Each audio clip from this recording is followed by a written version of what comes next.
Good morning and welcome to the 7th Women's Masters in Basel. That's held here, so in the Arlesheim Hall in Basel, Switzerland, and it's this weekend from the 12th to the 14th of October 2012. And I'm Roger Gulka, and I'm going to be commentating with Dan Raphael, who's coaching Czech Republic. So hello Dan, how are you doing? I'm good. I guess I'll be doing a few games with you or whoever will be in your chair this rest of this weekend. Unfortunately, our team was eliminated yesterday. Yeah.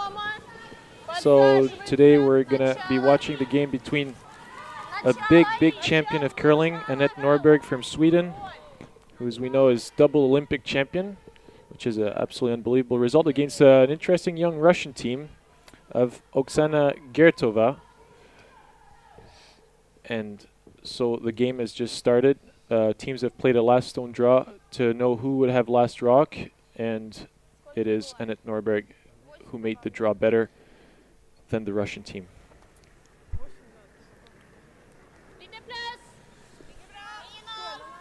So Sarah Carlson for Sweden. So we're starting with a defensive end. The Russians just drawing in the house, and Annette Norberg taking no risk right at the start and removing this rock from play. So how were the ice conditions when you're coaching your team? Well, was it difficult? It's a fairly easy question to answer when the head ice technician is not sitting beside us. Yeah. So I can safely answer that it's pretty well the same every time we play here.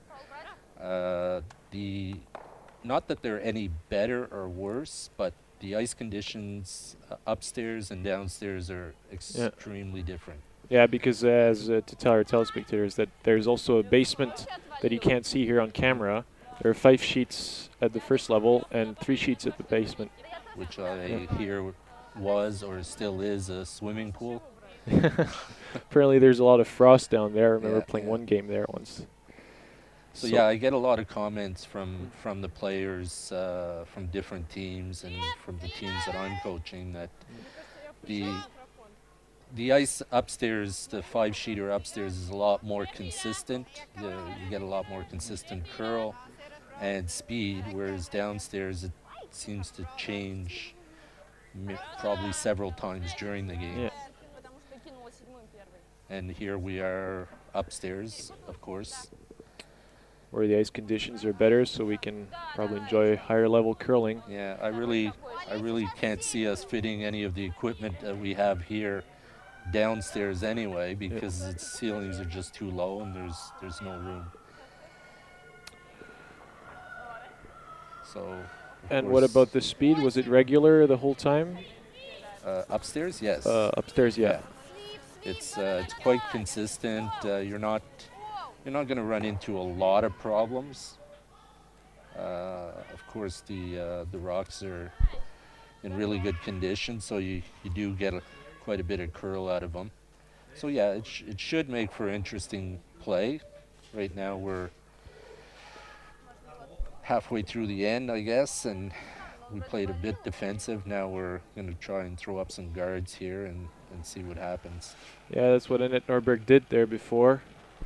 Just throwing up a corner guard that the Russian team peeled.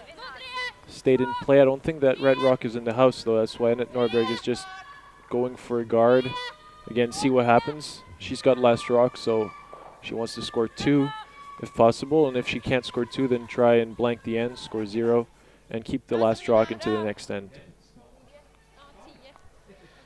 And of course, you don't need to be a curler to know that. Just a fairly decent mathematician, that if you score 2 every time you have the hammer and only allow the opposition to score 1 when they have it, then you should pretty well win every time. Yeah, in an 8-in game, in theory, you win 8-4. Mm-hmm. So that's perfect theory. Of course, the other team is going to try and score 2 once they have the last rock. Exactly. Which makes the game interesting, of course. And then, of course, you run into blank ends, because if the team sees that they're their plan is just not going according to what they wanted, then they usually change and try to blank the end. So this is a pretty important game for both teams, knowing they're playing in the C Road. It's a triple knockout tournament, so if for people who don't know exactly how it works, there's a first table, and teams play each other, and the losers drop into the second table and keep on playing to try and get to the semifinals.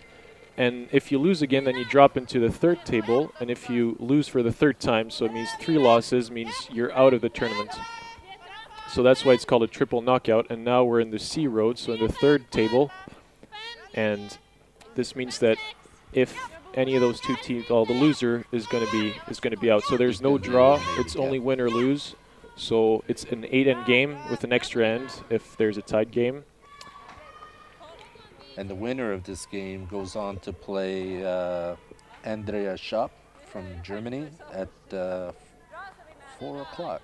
So as soon as they finish this, they'll have a bit of a break and then play Andrea. Yeah, so big game also against Andrea Schaap, world champion. 2010. I think so, yeah.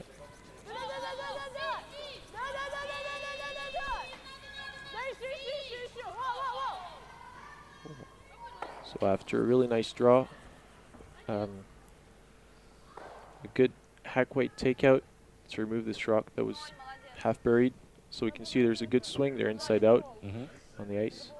Even with a good takeout weight, you will get some movement. Yes. Sissy Oslin. It's always more interesting when the ice curls because you can really start playing the offensive game, playing guards, drawing behind them, etc., which actually makes the games very interesting to watch and very stressful also. And as if the ice is the straighter the ice is, then the more difficult it is to play offense because it's hard to go behind guards. So we always hope for swinging ice. And there we have a situation where the ice actually affected the shot. It actually overcurled. Yeah. Maybe a little underweight or not enough ice. Underweight, or could have been release also. Yes. You just can't get any rocks going on this ice. You got to have a nice positive handle.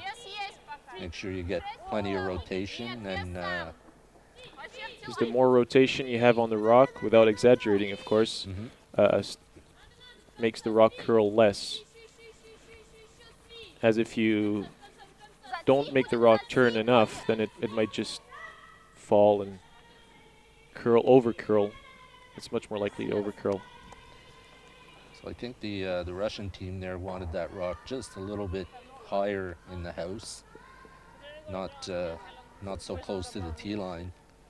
Now Annette will try to, with the amount of curl that there is in the ice, she's going to attempt to go around and tap this back a little bit and sit in front of it.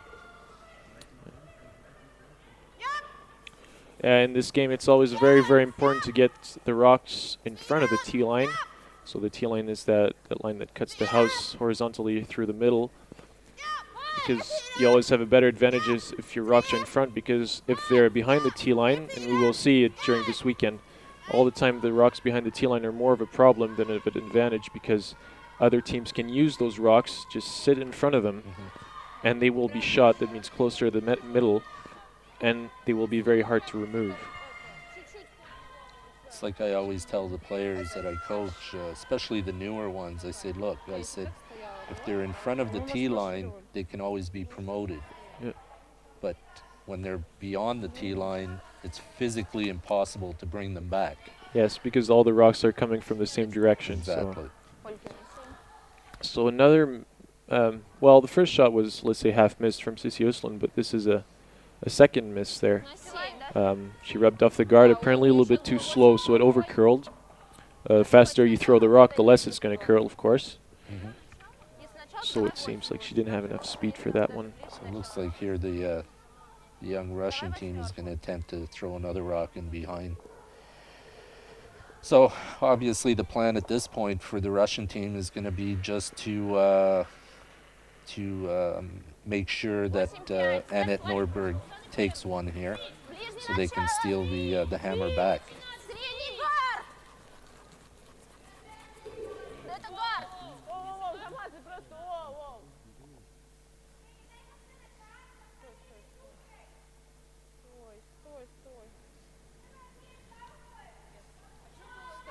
Восьмерка, 85. Надо, наверное, шире вставать намного. Var 6 da? Ja, 85.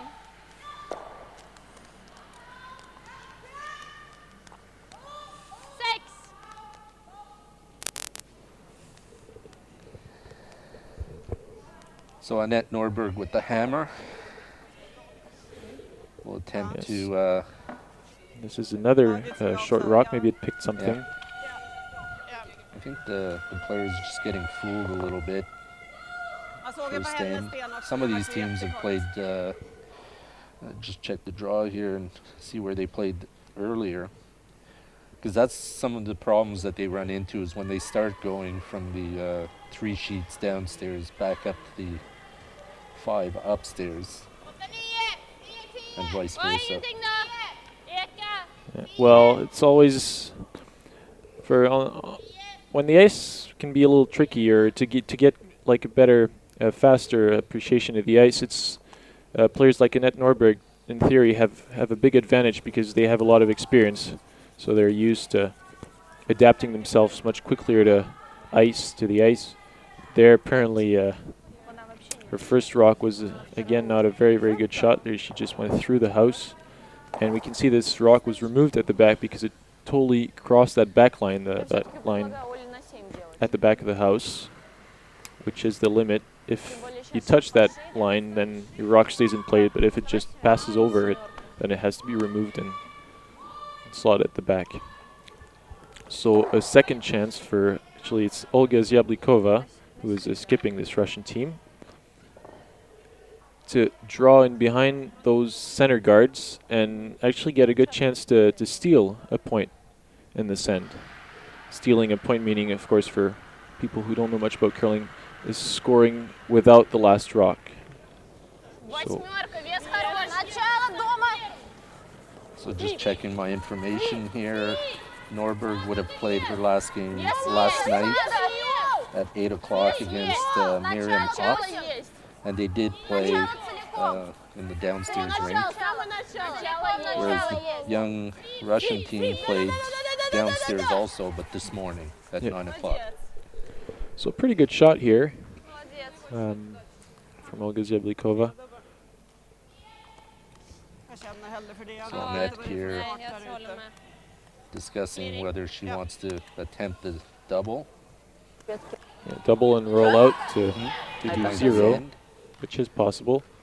If, of course, she doesn't make the double and rolls out, at least she only gets a 1 stolen on her, which is not particularly bad at this point in the game. It's only the first end.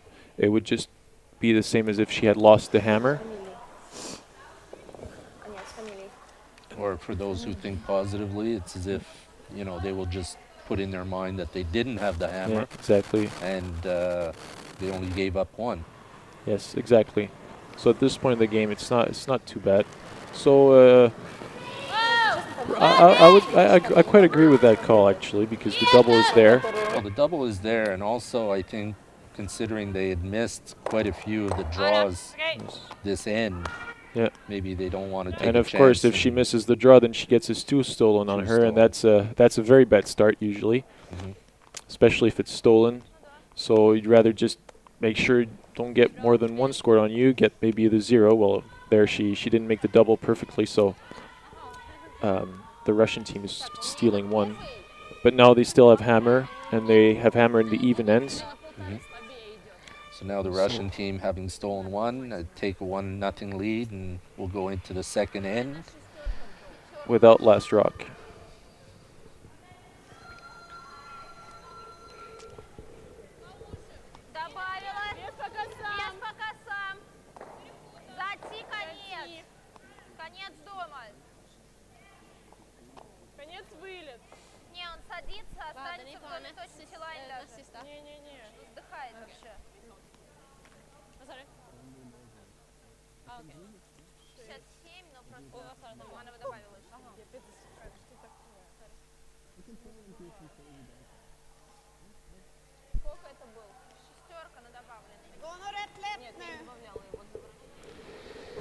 So first draw a little bit too far, and now the presentation of the players. So we have Sarah Carlson, who's lead for Annette Norberg. She's 25 years old, and she is a lead performance consultant, and she loves Mark Nichols, a big Canadian curler. Wow, Usain Bolt. And is an idol. Sabina Kraup, liking Usain Bolt, so she likes speed. Should ask her if she's running or something. Also 25 years old. She's from a big curling family in Sweden. Kraup is a big name. I think actually her dad is coaching Russian team now. Okay. And Sissi Östlund, who's the third, 24 years old. So a young team. Her idol is Glenn Howard, another big Canadian curler. And last but not least, Annette Norberg, 46 years old. She has no idol. Maybe it's herself. Yeah. With all her results, 2 times Olympic gold, 3 times world champion, And I'm 7 sure times she European is champion. a lot of young female curlers' idol. Yes, yeah, she's really referenced. It was quite unbelievable because she won in 2006 in Turin. There she had a really strong team. They had really good results at that time. They were winning the Worlds, the Europeans, and so they won the Olympics, beating Switzerland in the last end with a really nice double takeout in the extra end. And in Vancouver, nobody was actually expecting her to win, because she hadn't had any particularly good results since Turin, and suddenly, she wins again the Olympics, which proves that she's a really big curler. Timing. It's all about timing. And of course, there we saw their coach, Orion Eriksson, I believe was the name. So now we've got a bit of a corner guard game going here. Yes, a very nice shot right here. The idea will be to try to get around, corner freeze the rocks that are there. Yes. While She can still being behind the guard. Yeah, I think that she can just bump that yellow a tiny bit. Hit it. It swings enough to hit that yellow on the inside, and maybe just stay behind the corner guard in front of the tee line. The amount of ice they're taking here, it looks like maybe they're thinking of just going to it, not really moving it around. Yes. As long as they're coming up and to the face of it, it has to be fast enough. We're still early in the end, so. Yeah, but it has to be fast enough. But there you see a little bit of lack of communication between the person in the house and the sweepers, because the sweepers were just waiting for line, and the weight just wasn't there. Yeah, and that's actually usually well, Annette was showing maybe to play on that red rock, but it's always a problem if you want to freeze down to a rock, and if you end up too short, because you end up finally just guarding that rock. But right now it's still early in the end, and of course that red rock can still be very useful. It's reasonably close, can be raised, and apparently that Russian team plays takeout pretty good, because they were playing pretty defensive in the first end. Well, the important thing for the Russian team here is that rock didn't go anywhere in behind the corner guard. Yes. So, as you mentioned, it can be used, and I think that's the concern right now with Annette is she knows they could probably nose that red stone that was just thrown and get rid of, the yellow that's in the house. So yeah,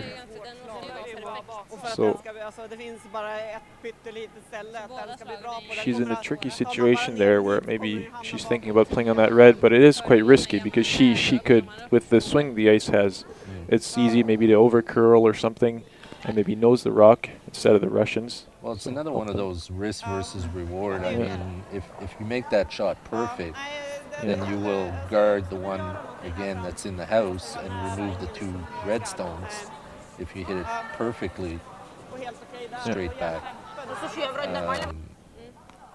But if you don't, then Marginal. I mean, Yeah. I'm looking here, and they're all getting sort of caught up with the intern here. And sometimes we get a little bit of tunnel vision, and we forget that, you know, there is another turn, and maybe you can get around the other way. That's true. That's true.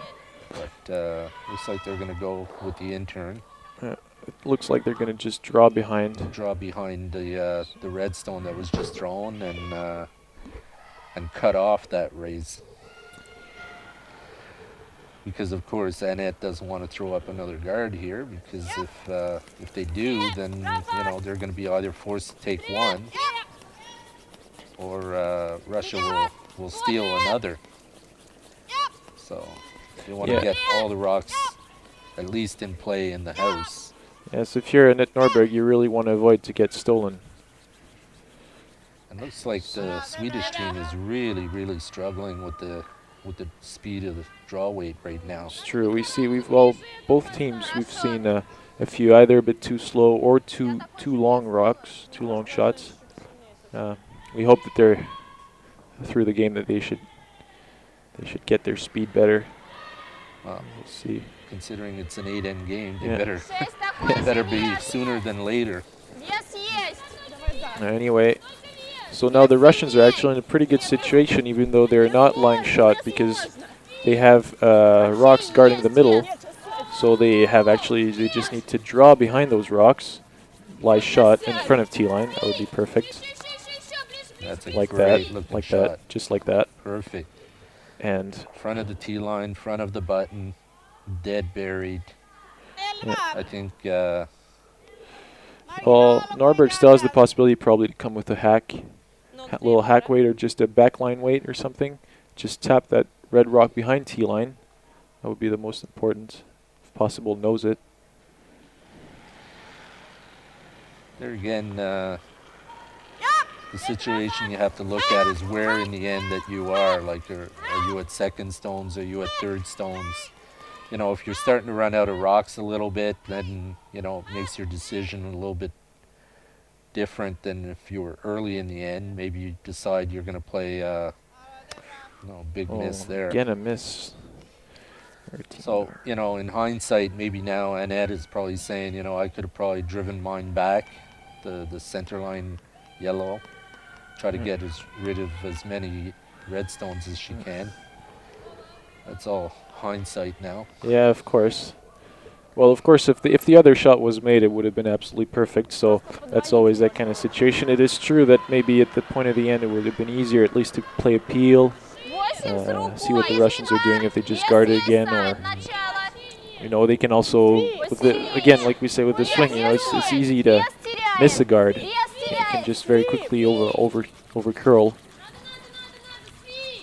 So there, the Russians are guarding once again, and now the situation is very close there for Annette Norberg, who must really now avoid to get a point stolen on her. That would make her 2 shots down after 2 ends.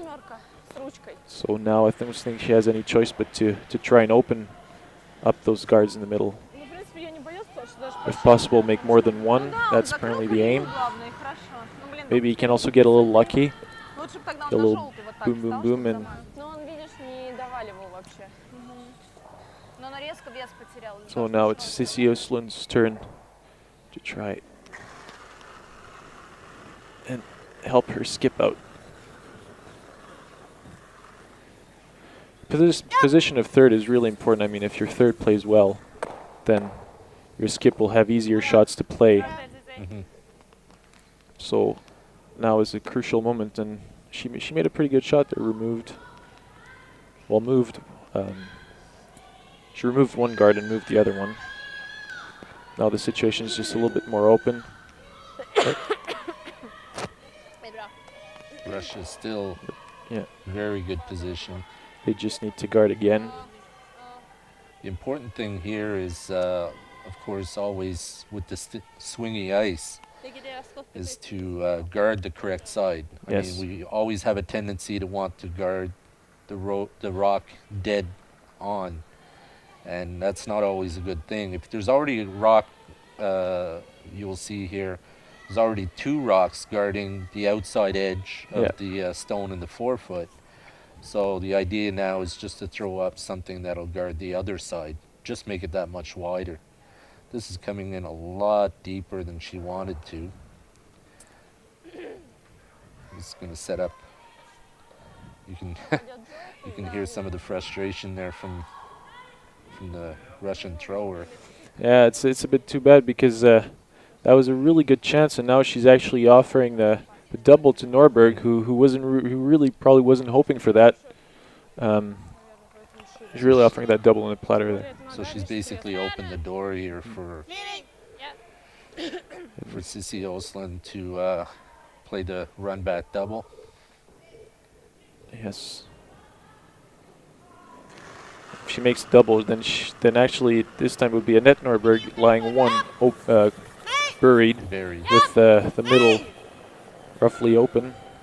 It looks pretty close. It needs to come up. Yeah. Oh. Just unlucky here. Yeah. Jam, actually double jam. But that yellow is still dangerous. That's why Olga Zyablikova is looking to remove it. Well, the good shot would be actually to maybe, well, if you guard, then you always leave the wrist to leave a raise on the yellow. Maybe just hitting the yellow and rolling in between the two red rocks around the center line. I think that would be the shot I'd choose. Well, anytime you have an opportunity to get 2 results with 1 stone, or even 3, which is very rare, but if you can get 2 results with 1 stone, it's always better to take that option, as you mentioned here, just to remove the yellow one and to roll to center, even if you can sort of half bury it right there on. If you can half buried, that would be good because that would mean and also no hit and stay. Exactly. Would be possible. Danger here, of course, is not to take too much ice and hit that rock on the outside. So she'll try to get to the inside, the center line side here, and hit and roll onto the center line, hopefully just a little bit behind the red stone that's in the top 12. Because as you mentioned earlier, I don't think there's a guard wide enough that would cover all those situations. No. Either you leave a hole or you leave a raise. So, and like we said, rocks in front of T-line are always more dangerous, as you can see. Indeed, that yellow rock was quite dangerous. Almost perfect shot. Yes. That was a good shot, actually, from... You can see the Russian sweepers there trying to coax the rock to curl a little more. Yeah. And actually see if that stone just gets in a little bit in behind, and this shot that they're playing now just isn't there. But now Annette has got another chance to play the double, taking very little ice, so apparently it's going to be a big weight takeout. The good thing for the Russian team is that even though Annette, if she is successful with making the double, she'll still only be lying 1, and then if they can force her to only take that 1, then it will be like mission accomplished. Yes. That's got a little bit of curling to do. There it goes. Oh, that's a good shot. Oh. And a little bit unlucky just there. Over curled a little bit. Yeah, maybe well, they should have probably swept it a little bit more. But maybe that Sissy Östlund was a little tricked by the ice. Maybe it curled more than she expected at the end because... Well, it looked like it was all late break. You'll see it here. It looked wide at the start. It just looked like it curled a lot more than it did between the hog lines. So so she ended up rubbing it the wrong way, and now they're really hard pressed. You always have to make sure you know where the breaking point is.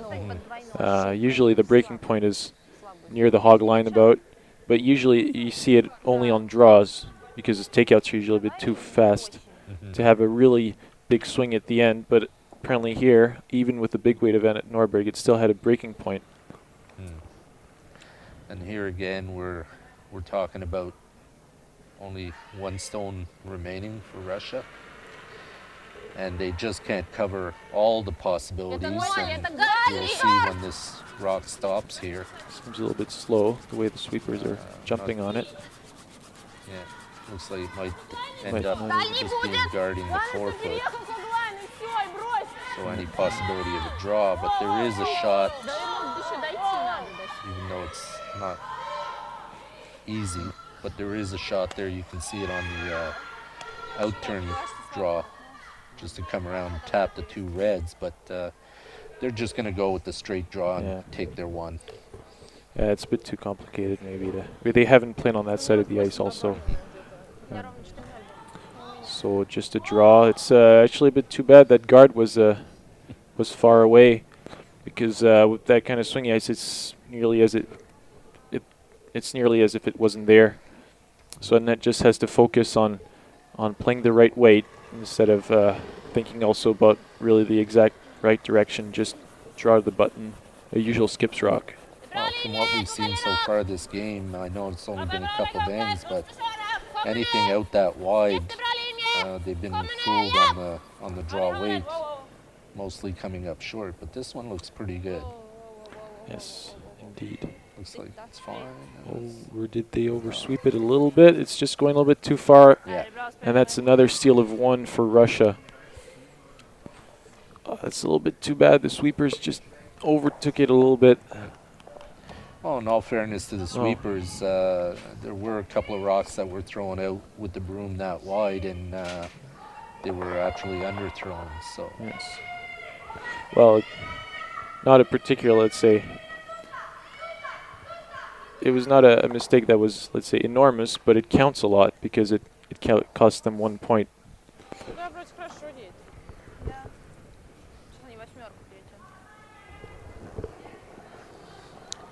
So we're going to go into the 3rd end here. Russia with a 2-point lead. The result of steal in the 1st end and steal in the 2nd.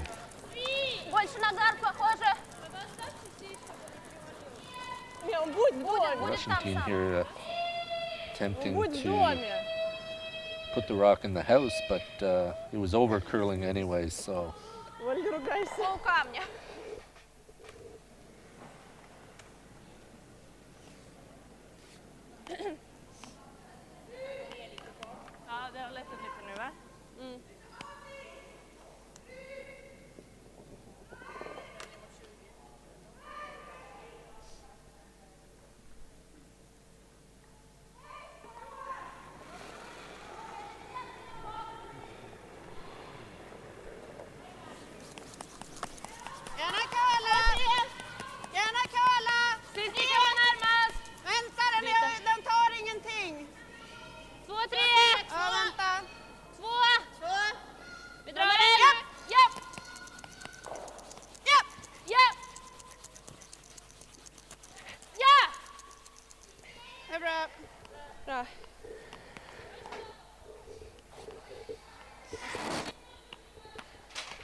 So yes, we're still here.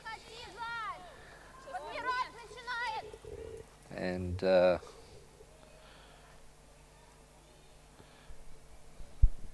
just gonna check the games in progress as soon as we get a chance.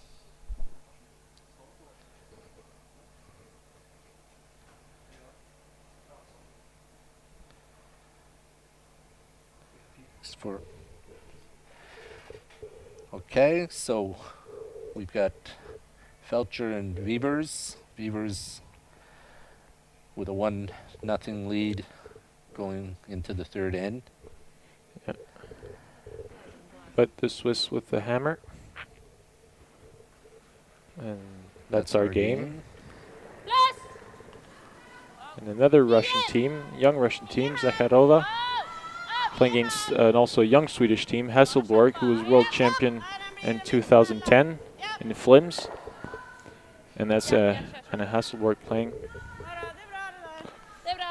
And they have scored a 2 in the first end. So good start for the Swedes.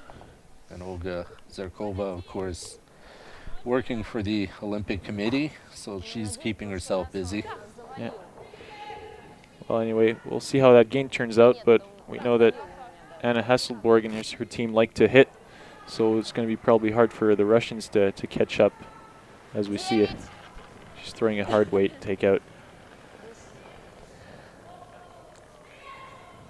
Not sure about the discrepancy in Oh, and open miss for the Russians. Unexpected gift for Annette Norberg. But that red rock is still nicely guarded, so it's very hard to take it out.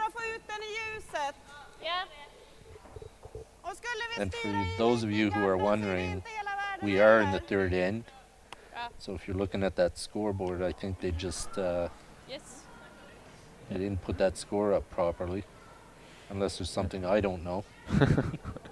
Oh, I just think that they made a mistake. It happened to us also before when we were playing. Sometimes just stupid mistake. But we are in the third end, but at least the score is right. It is 2-0 for the Russians. And Annette Norberg, who's lost 2 points, 2 stolen points, is 2 down with the last rock in the third end.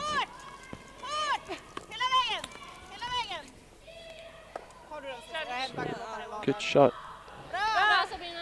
from Good come around Sabine Kraup. tap here, getting that redstone out from behind the guard, Yeah. pushing it into the open, and of course,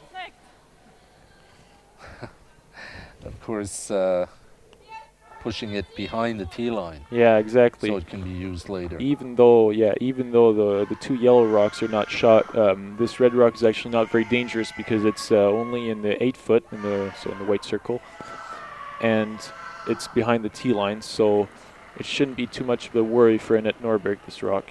What you really need to avoid when you have last rock is to, well, exactly what happened actually in the last ends is to get rocks buried in the middle in the 4 foot, the red circle. This is always dangerous because that's really usually how you see points getting stolen. It's very rare that you get an open miss, let's say on a rock that's on the side of the house. It happens, but it's very rare, so you don't expect them. So you don't play to steal with open shots on the side. So now Annette is going to try and lie too. I think probably she's going to try and split the house. Yeah, she's going to try and hit and roll here. Unfortunately, this stone, even if it does go behind the guards, will be behind the tee line. It would actually be better if it remained a little bit open, maybe. Because if it remains open, then the Russians will be tempted to hit at it. Well, it's not staying in the house at all, but if it had stayed open, then the Russians would have been tempted to hit at it. As if it stays behind the guards, it would be behind tee line. Then the Russians would maybe hit and roll, or just freeze on it, and then the two yellow rocks would have been useless. You see a lot of teams that are not sure about their abilities or just not very high confidence level. They will play the hit and roll there. Yes. And most of the times resulting in a hit and roll out, which changes the end drastically. But you see here, the Russians are quite confident, especially with a 2-point lead. They will try and draw in behind. It does look Even a little fast, though I don't really agree with that call because they're 2 up, so they should maybe try and hit that yellow rock and roll in. Would have been a probably more conservative shot to play, I think, from my point of view. And well, their philosophy risky. probably is, it's a rock that they can probably use later. yes, also. So But now the game is probably going to go back to the middle because with that rock behind the guard, behind the tee line now, Annette Norberg logically is asking Sissi Östlund to draw behind the center guards again. And a hard sweeping from the Swedish team. It has to pass the guard. It has to be in the house, but it is really Again, slow. it's, Sissi Östlund struggling with her draw shots. a little short. Yeah, that's a pretty bad miss right there. That's about the same speed she threw last end. Yeah, actually the Russians could actually split or tap that red rock in. Mm-hmm. But Well, that side no. of the sheet is pretty well covered Yeah. with that redstone being in the Yeah. control zone. Yeah. But now I think they will play they've called to Yeah. play the hit and Finally, roll now they're that you playing that. discussed earlier. Yes. Yeah, they can always keep the little raise for later. We're assuming those names are right, so Latina Kovaleva. And that's a good shot. Just probably, I don't think she rolled enough. Yeah, it's still open. Annette can maybe try and draw and use that red rock, just tick it and bounce in the middle.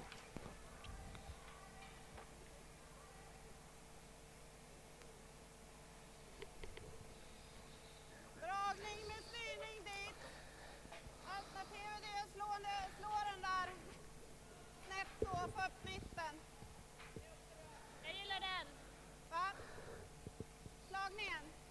So you see here the long yellow guard is actually off the center a little bit, so Annette is not really worried about it, even though by hitting this they could probably get both of them out.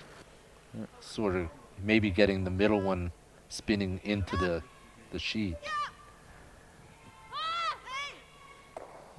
Seems like a good shot. Oh, good shot. I wonder if that yellow is covered, though. Oh, it is. That's a really nice shot from Sissi Östlund, who's apparently made up for the last yeah. one. And who's some would actually say she probably set herself up by missing the first one. yeah. So well, good shot here, run back. She's better on takeouts in this game right now than on draws. Mm-hmm. I don't think she's made a draw there yet perfectly, but her peels in the second end and this beautiful raise are good shots, especially this one because I think the yellow rock is lying shut and it's open, forcing the Russians to play a tricky hack weight. I think it's totally possible to take it out, but of course it's harder than just an open shot.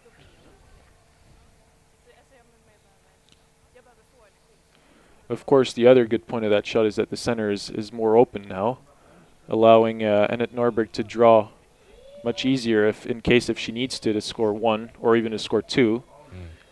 So now the Russians got to make sure not to hit the guard, but it seems like it curls just a little bit too much. Quite a big chunk of it. I don't know if she got that started. Yeah. Sometimes it just throw on the center line, and once it passes the center line, it starts curling a lot. And they didn't manage to keep it with the sweeping. Lorna Weaver's there on the next sheet trying to avoid that rock that was rolling over. Yeah, I always have to pay attention when you're in the house to take all the rocks that are rolling away if there's a takeout or something. Of course, the only divider in this top floor is between sheet 3 and 4. And I'm told by our wonderful ice boss that that's because there's a difference in levels between the first 3 and the last 2 sheets. Yes, you have to make sure that the ice is perfectly flat. So Annette Norberg here attempting to throw the in-turn, come around, try to get in position to score 2. Yeah, now she's got a good chance to come back into the game. Now she has her draw weight, as we saw in the last end. There, her last draw was just a tiny bit overswept. And this looks a but little this heavy. A little heavy. It has to stay that shot. redstone? It absolutely has to stay shot. And it just doesn't. But at least it's in the house. Yeah, it's third shot, and now that'll force Russia to stick with her takeout because. Yes, and avoid the run back. Of course, that would be the catastrophe. But yes, she has to. Well, I think she just has to hit that yellow rock and roll behind that red guard. I think that's the obvious shot to play. She's giving the same ice then on the hack weight, so probably she's gonna come with a light takeout weight, nice and controlled with the sweeping.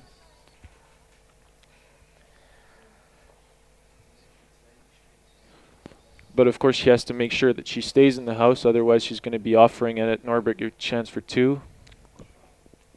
So decisive shot now for the Russians. But again, the important thing, number 1, is to remove the yellow stone. Number 2 is to make sure she stays in the house Shot. and doesn't give Annette the opportunity to come around and tap that red stone for 2 points.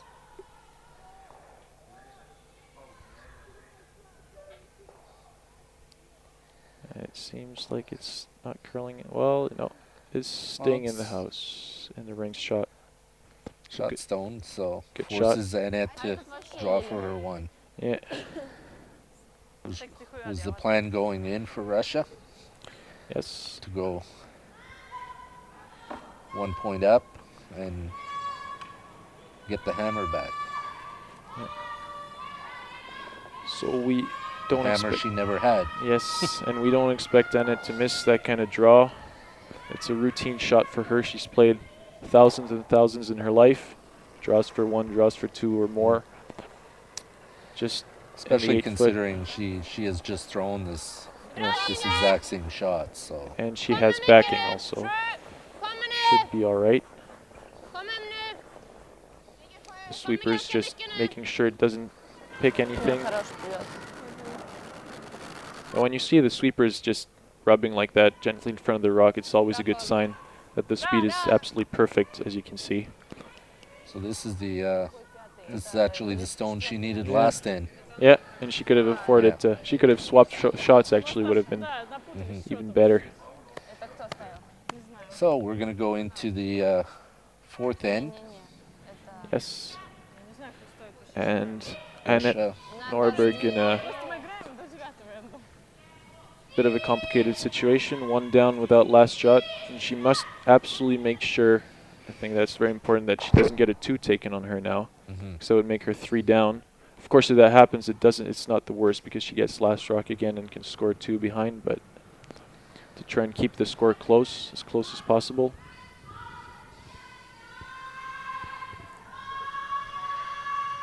So I expect Sarah Carlson to play a center guard for her first shot to open the end.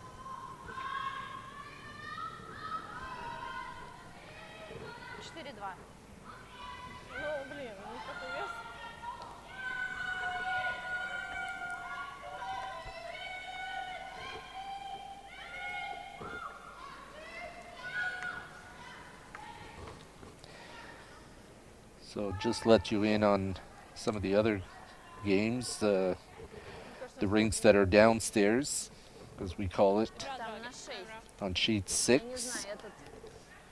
Eve Muirhead of Scotland, who had the hammer in the first end, scored 4, and then stole 2 in the second end. So Eve Muirhead is up 6-0 after 2 ends against Jacobi of Germany.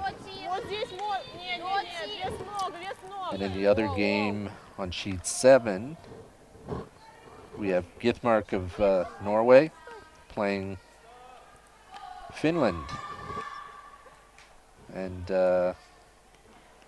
with 2 consecutive blank ends, and Githmark was able to steal 1 in the 3rd, and now holds a 1-0 lead going into the 4th.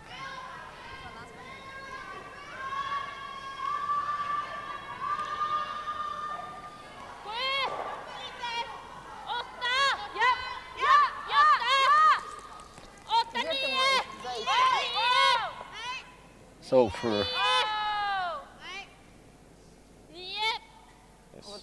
So if you have, of course, any questions or comments for us, then you can just write to our address, live@curlingchampionstour.org. So we've got our computer right next to us, and we're going to be watching if ever you send any emails. So please let us know if you have questions or comments, and we'll be glad to answer them live on lala1.tv.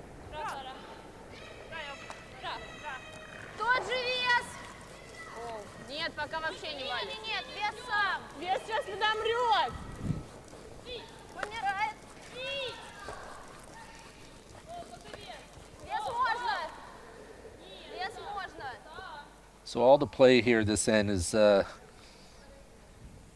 going around center. Finally have a stone here that's on or above the tee line. So, and it will be content to keep the flow centered around the center line.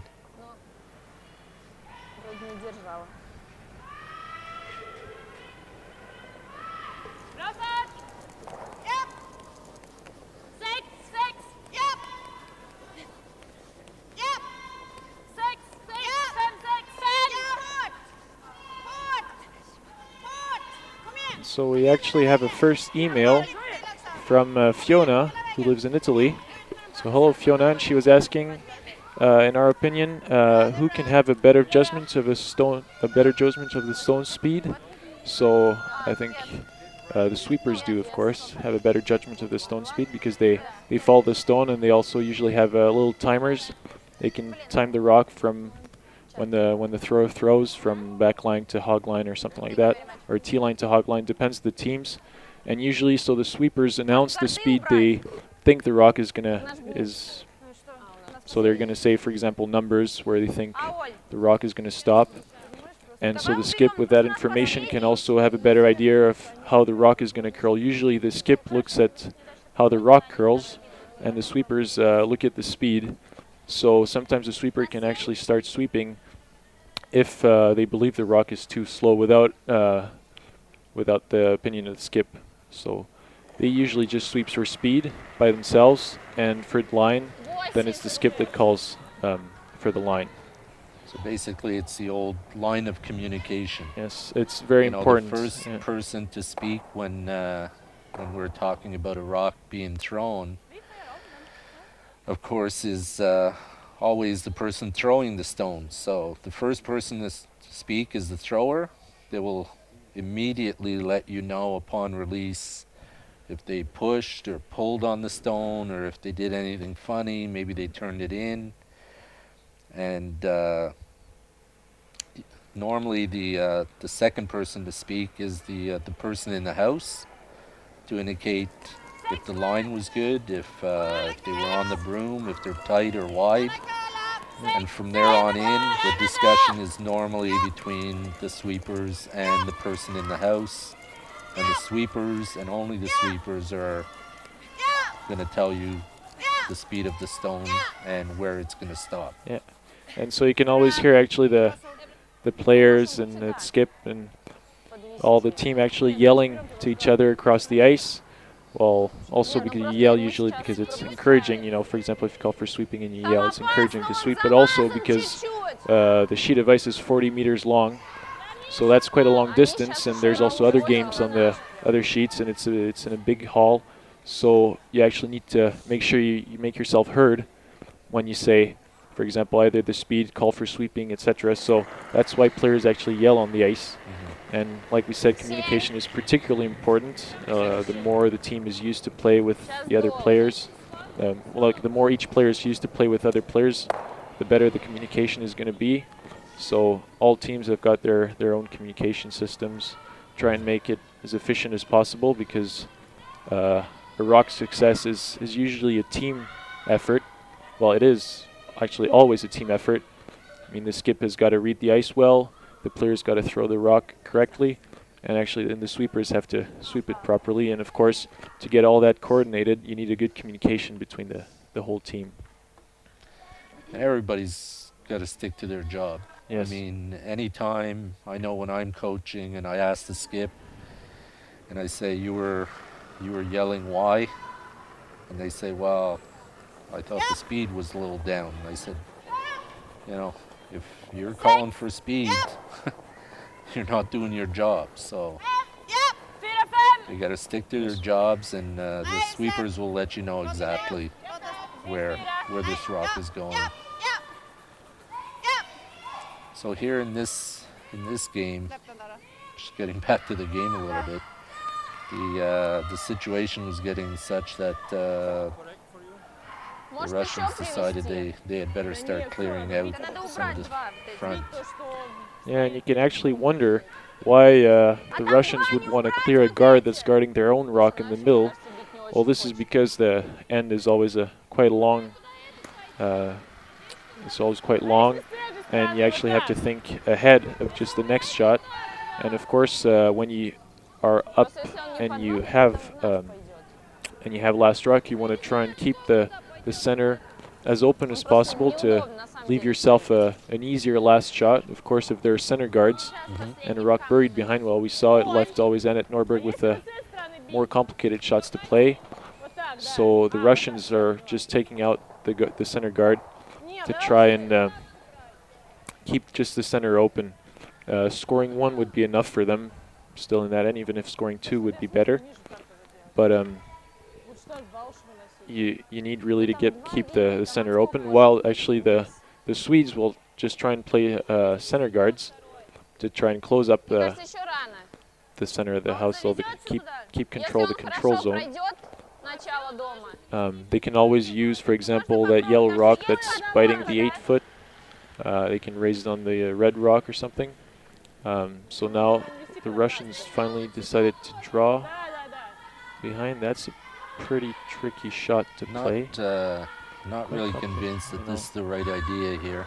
I think that was actually the golden opportunity maybe to play a double on those 2 yellows. It doesn't seem particularly complicated. You just have to make sure you hit the outside of the first yellow rock. Of course, maybe if she makes that shot perfectly, that would be absolutely beautiful. But still, Annette Norberg would have the raise on the yellow on the left here. Well, it's never a good idea to leave that many opposition stones in front of T-line in the control zone, especially with a veteran like Annette Norberg. She is looking, you know, she's not looking at the color. She's just looking for rocks in play, and hoping that she'll be able to use at least one of them in the end to steal a point and try and tie this game up.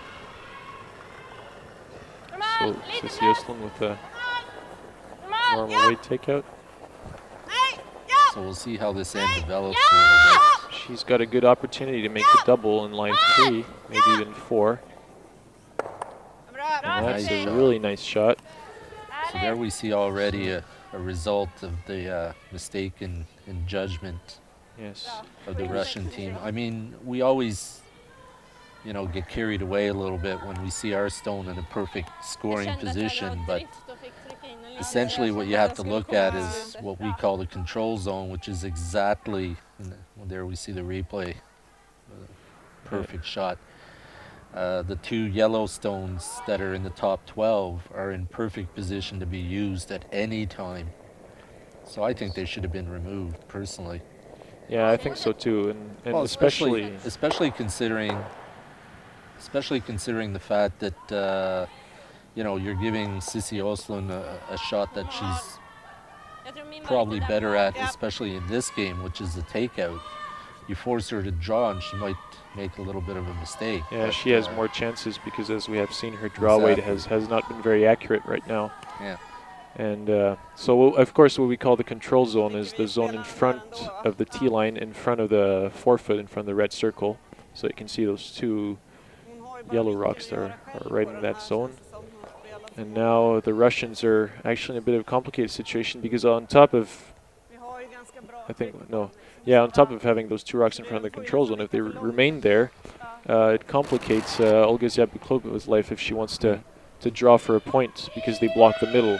Like we said, you always want to keep the middle open if you have last rock, in case if you want to draw for 1 because you're in trouble, or draw for 2. So Annette Norberg just with the normal takeout. Maybe she's going to try and roll in the center behind her 2 yellows. I think that's the goal. Looks like this is curling a little bit. Hard sweeping. They're sweeping it hard and okay, so getting absolutely no piece of that rock. Yeah. So of course you can have all the best tactics you want if you don't have the execution. Exactly. It all comes down to execution. It all comes down to there. Some people say that you can have the horrible tactics, but if you make all your shots, you can still win.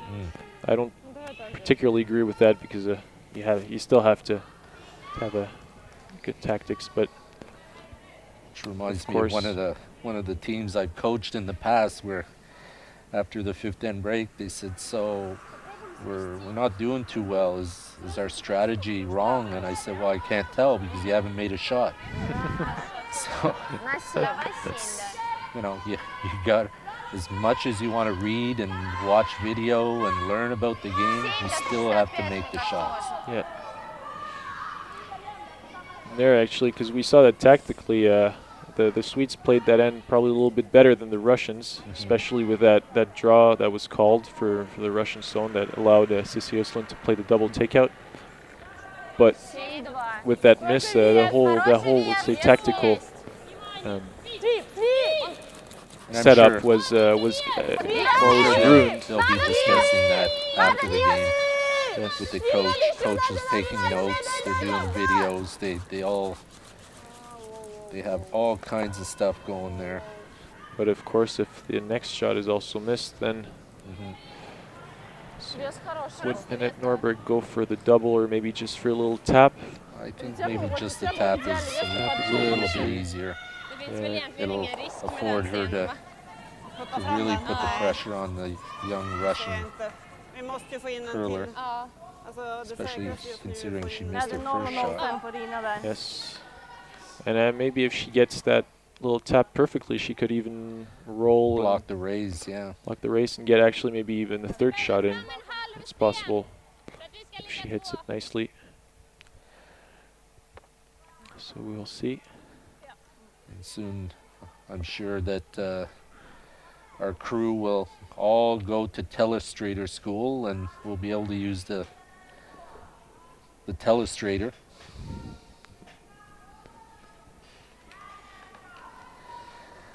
So yeah, once we get that figured out, it'll be much easier. Yeah. So I think it's the first time, or one of the first times they play on that side of the ice. They don't know yet, so they have to be careful. Especially Hard with sweeping. that turn, yeah.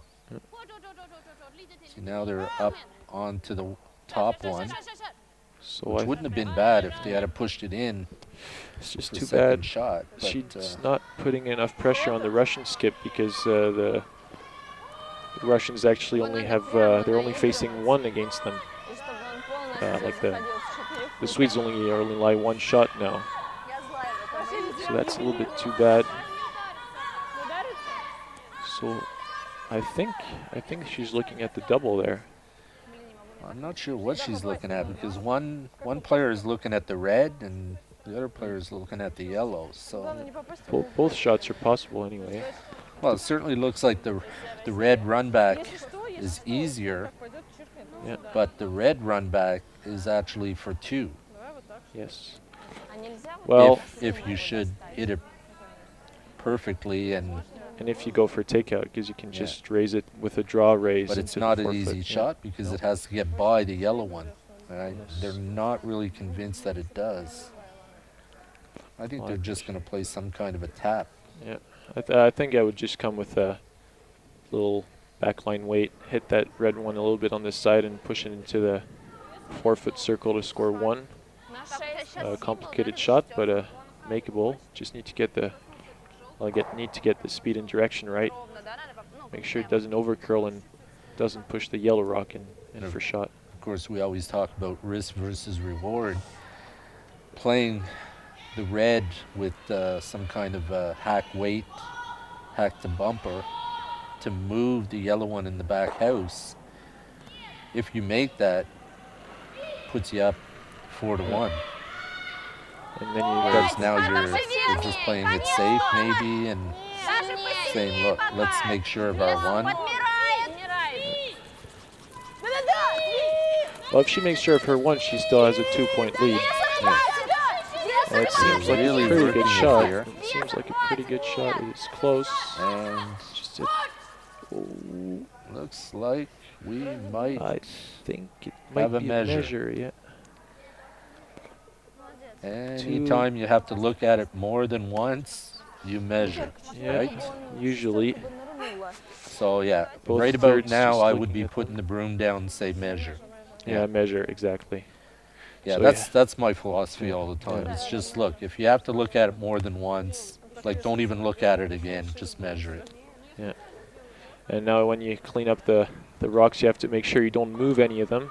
Mm. That happens from time to time. You know, you're a bit tired, you don't pay attention, and then you touch one of those two rocks. Well, this is the whole thing. Like we saw it there where the second, I believe, on the Swedish team was over looking at the stone.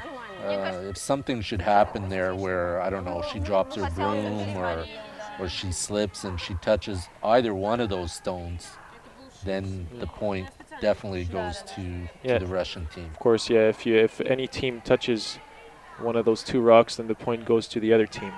That's the, let's say, fair play rule in curling. See, there we look at Annette. And you know, once the measure is called, don't even bother going anywhere near the stones. Just measure it, and they're handing over the measure to Annette. And there's an official there that signaled to wait. But I think they're gonna measure it themselves. Of course, this is for shot. It's for first point. It's not for second or third. So the Russians hoping that this rock is shot. So the measure's in place. We're just waiting for one of the umpires from the organizing committee to come over. Yeah. So what did you think about the organization of this tournament so far, for your team and accommodation, food, and umpiring and ice, etc.? Of course, this is one of the better spiels on the women's circuit for the CCT. Of course, I was here last weekend for the men's event. So you were also coaching the Czech team then? Yes, I was. Yeah. And from Jerry Snitil? Yes. Yeah. Yes. So there we see the official, and it looks like possibly red. Possibly red, yes. So just looking, double checking again to see where the needle is pointing, and the umpire doesn't seem sure. Well, we did have, I believe, a measure this morning that was a tie measure. So are we going to have another one? No. He's pointing to the yellow. Yellow is shot. So steal of one. So Annette suddenly back in the game. Yeah. Even though she missed her shot. Yes. So you were saying about the organization of the tournament last week and this week? Yeah. Well, of course, there's a difference in budget, yeah. But the organization is still, you know, one of the better organizations on the circuit. The women seem to like it here. Of course, you get a little bit of everything. Transportation. You get, you know, some food for the players, which is always important because, as I mentioned last week, there's not a lot of time between games. Sometimes you're playing games back to back, and there's just no time to get out of the curling facility. So there's a players' room downstairs where they can eat. So they're always appreciative of that. And it's very, very important during those weekends where you play. You might play 7, 8 games. Mm-hmm. You know, you need to get well fed, need to drink well, lots of water. Very important not to get dehydrated. Mm-hmm. I remember playing in Hungary, and it was always a little harder. You know, to focus, get tired harder, faster. Yeah. Of course, most of the players in this day and age are well versed on nutrition. You know, you don't see a lot of players now running out for big greasy cheeseburger and French fries and that sort of thing. And now a liter of beer.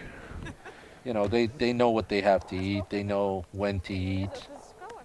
So yes.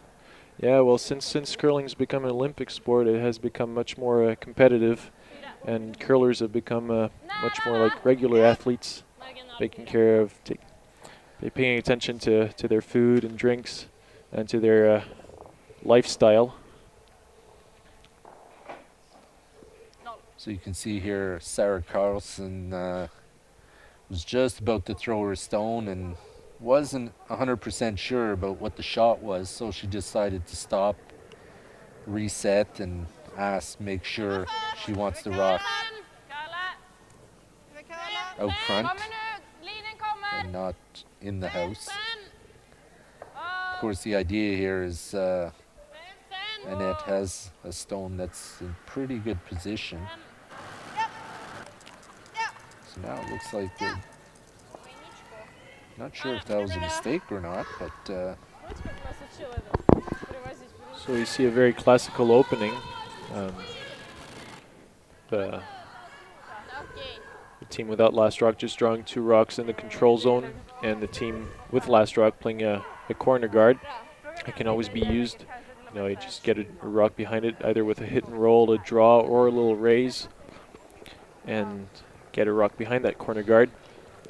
So you can try maybe and score 2, which is of course the objective when you have last rock. Yes.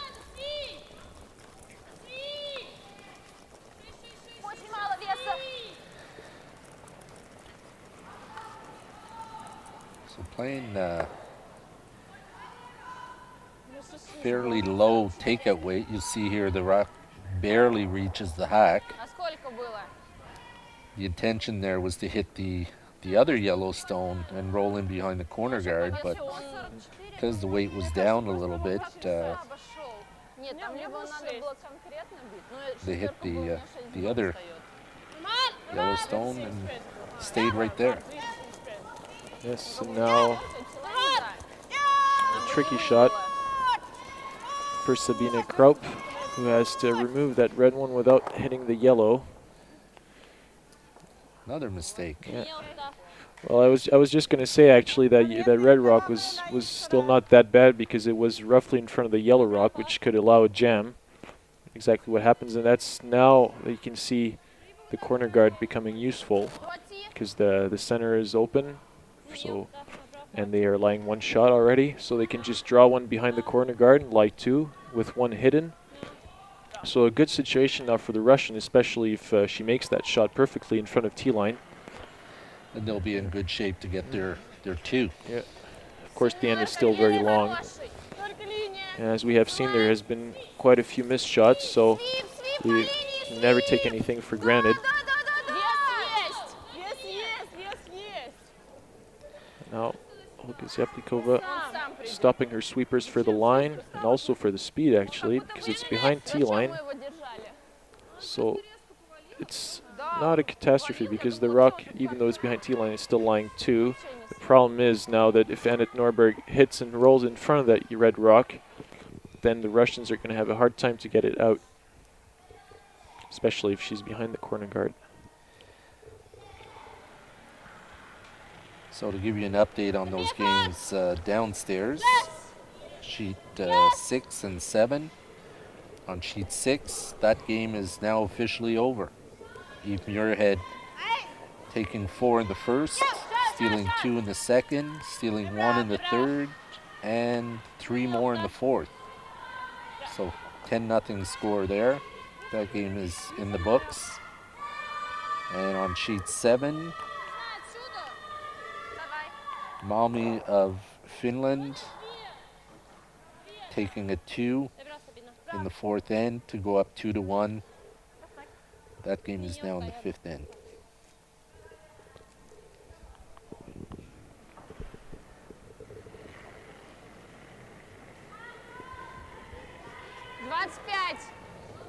Вес сильнее.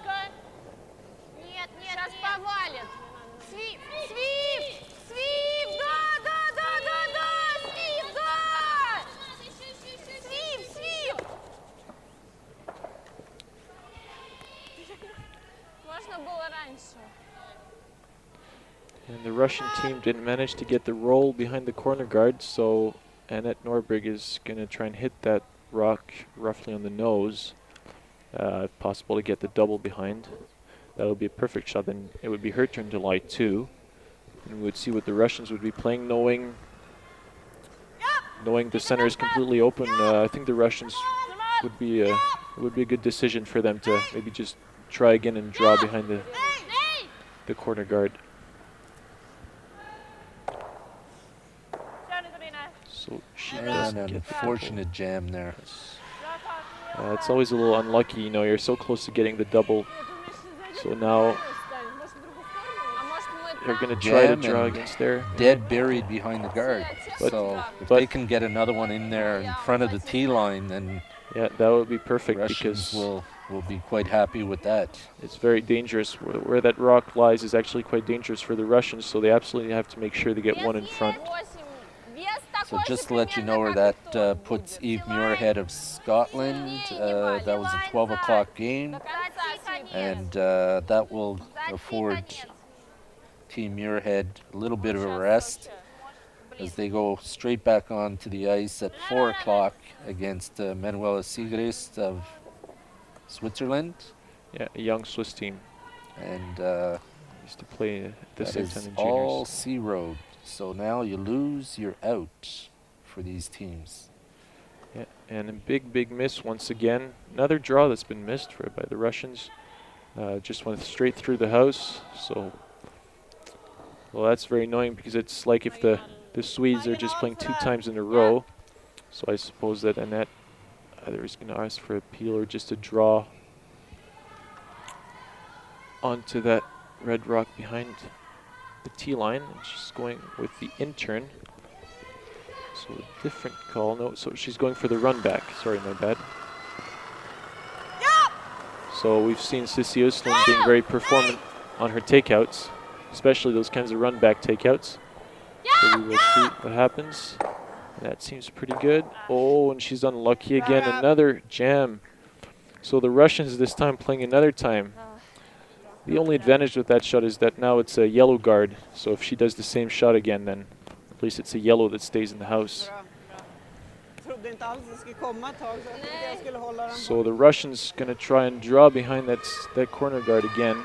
Very unlucky for Sissy Östlund, who didn't even get the double, but stayed right in front of that red rock in the house.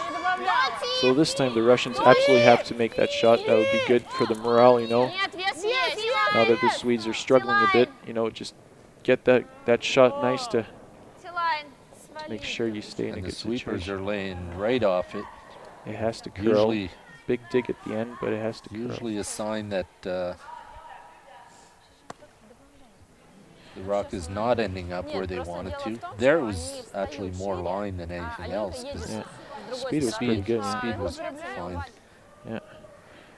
So for those of you who are enjoying these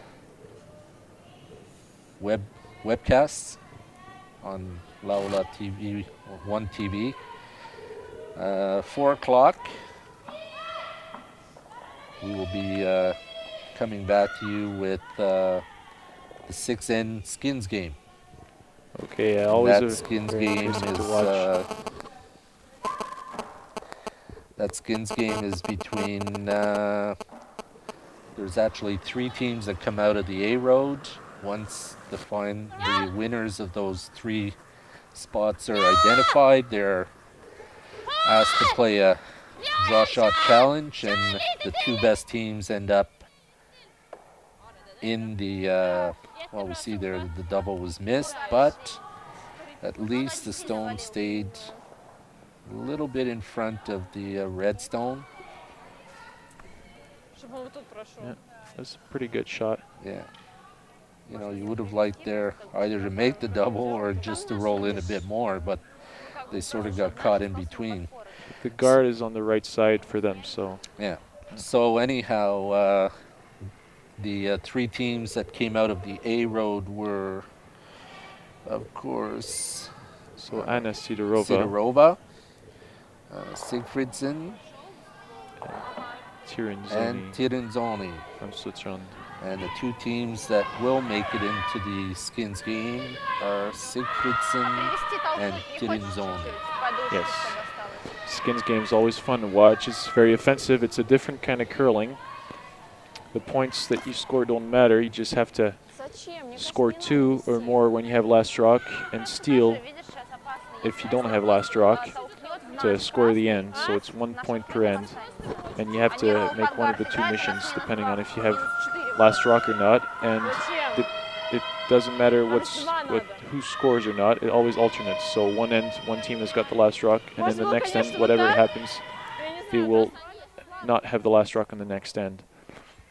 So it's always quite fun to watch. So we're really looking forward to that, and I hope that you are looking forward to that too.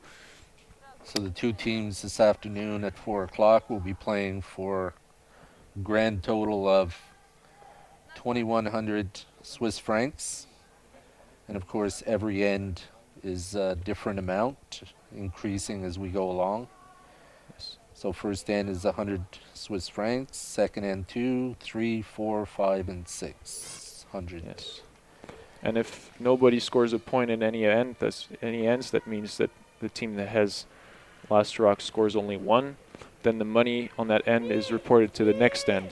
So sometimes you can arrive to a situation where teams are playing for a lot of money in only one end, which makes skins games quite intense. And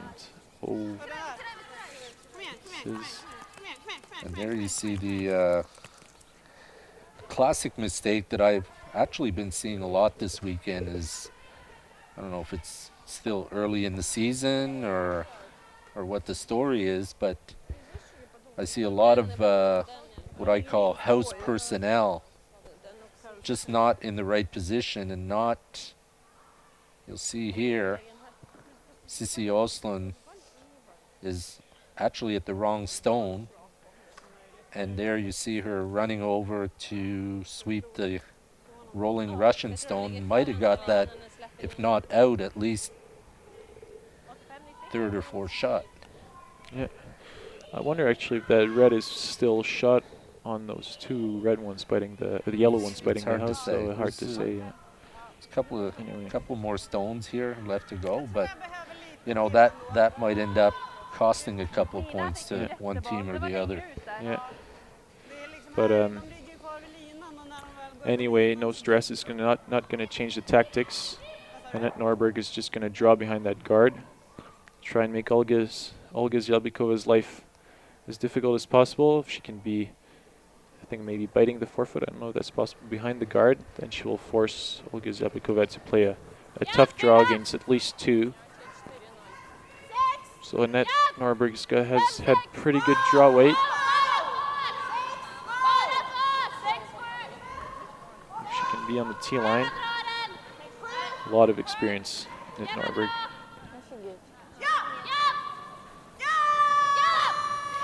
And as you can see, it's absolutely perfect. Just biting the forefoot behind the guard, no open takeout, and now Olga Zelbikova has got to make roughly the same shot with a tiny bit more ice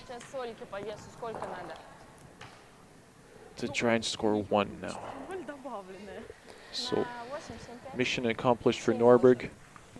Russia's not going to score more than 1 in that end. So you talked a little bit earlier about the skins game and how you have carryovers in last year's game between Ott and Sigfridsson, I believe. Yeah, I believe this is from last year. You had a situation where the first end was won by Sigfridsson, second end and third end also by Sigfridsson, so 600 Swiss franc win. But then the 400 and 500 ends were carried over into the last end. So Miriam Ott actually only won 1 skin, but it was worth 1,500 points, or 1,500 Swiss francs. And there we see Olga Zelbikova making the classical skip shot, just to draw the forefoot for 1. And she makes it perfectly, a good shot now, and she's back up 1 in the game, 3-2. So she's a little happy that this end is over, I think. Yeah. Now they It can was kind of a strange end, and they can carry on in the 6th end with the 1-point lead and try and either force Annette Norberg to blank, or to score only 1. And so I'm Roger Gulka commentating live the 7th WIN Masters in Basel with Dan Raphael, coach of the Czech Republic.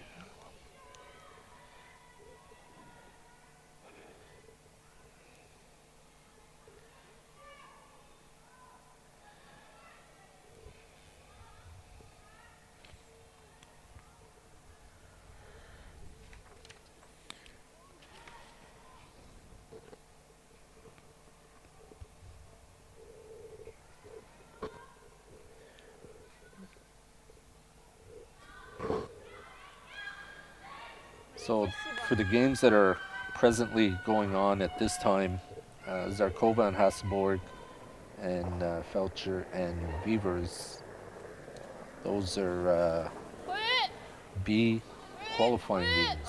So winners of those games will qualify for the next round, the playoffs. And the 2 losers will drop to the C Road.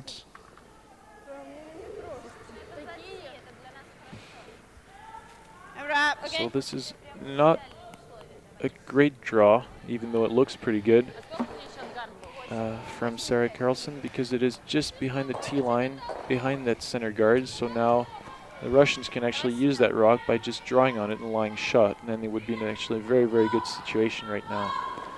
So if you leave the house the way it is, the scorer would give 50% success rate on that. If you turn the house around, facing the other way, you would have got 100%. Yeah.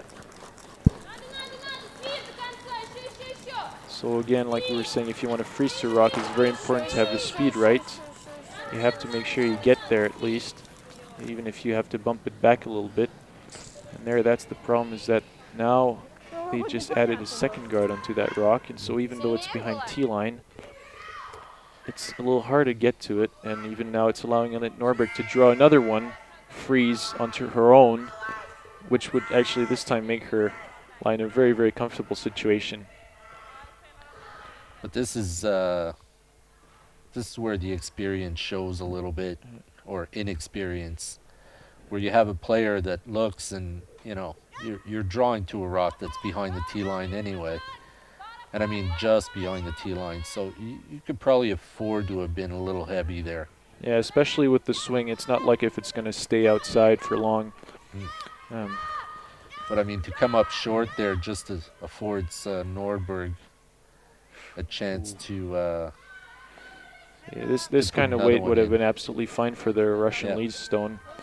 But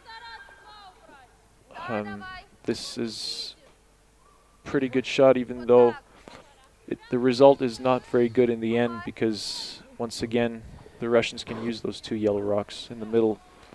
Actually, if she can bump that yellow rock just a little bit back, she can have a really nice cushion to lay in front. Which is one of the reasons I'm wondering why she actually wants to take them out. Yeah, these stones are very useful for her. I mean, we're always quick to try and take rocks out, but I mean, now the two stones are gone, you have rolled out, and I'm sure you're going to see Annette Norberg walk out and just peel the guard.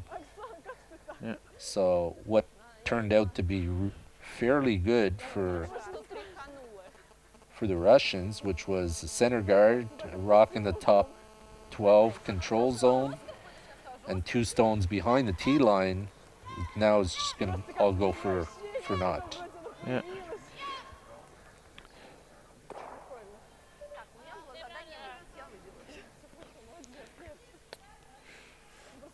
Well,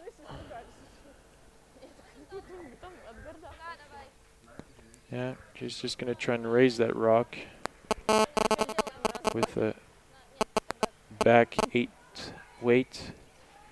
If she can actually just tap it a little bit on the side and push it behind the guard, that would be nice, because she can push it into the forefoot behind the guard. and roll a little bit on the other side. So on top of having a good rock in the middle, all in the house buried, she will have the house split. That means two rocks that are on the opposite of the house, opposite sides of the house. So that seems like a pretty good shot. A split. Not very far from each other. I think that's allowing Annette Norberg to try for a double takeout. So the Swedish team in pretty good situation. I mean, they've got the center open. They have a corner guard, and they have a good chance there for a double. And Well, I think the important thing here for Norberg is to clear the one that's behind the yellow yes, guard that we're going to see come into the picture here, just so she can use it. It's unfortunate here that she rolled out. Would have been much better to stick around. I think that they just swept it a little bit at the start. So a free draw now for the Russians, who can try maybe and go into the forefoot, or very close to the forefoot in front of T-line.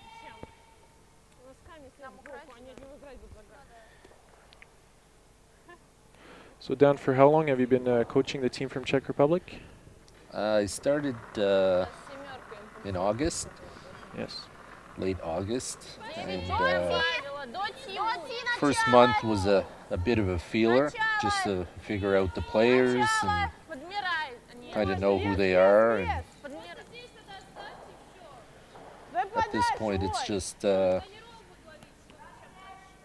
making the roadmap. Of course, my contract being for up until the Olympic qualifier, which will be played in next December, the December 2013.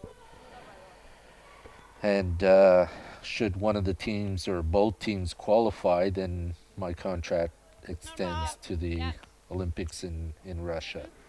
All right. So If not, then so you're a national coach then?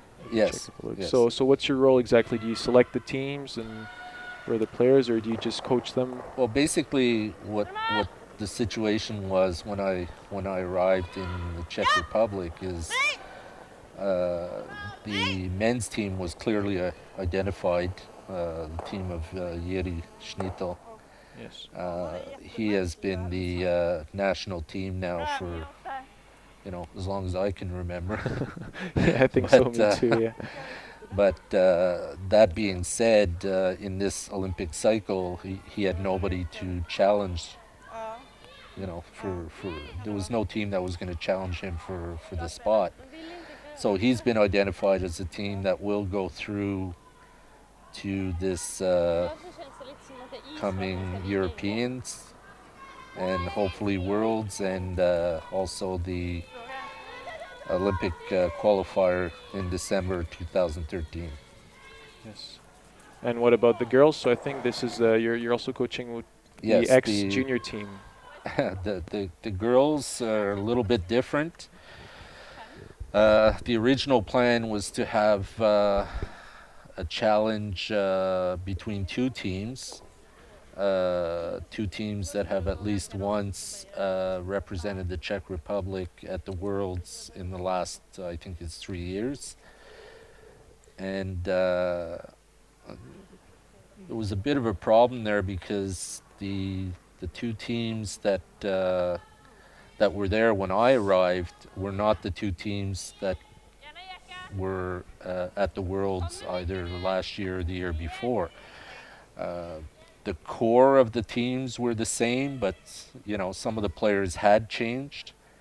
So this, to me, I made a decision, and I suggested that rather than go to a challenge and possibly end up with a team that will have not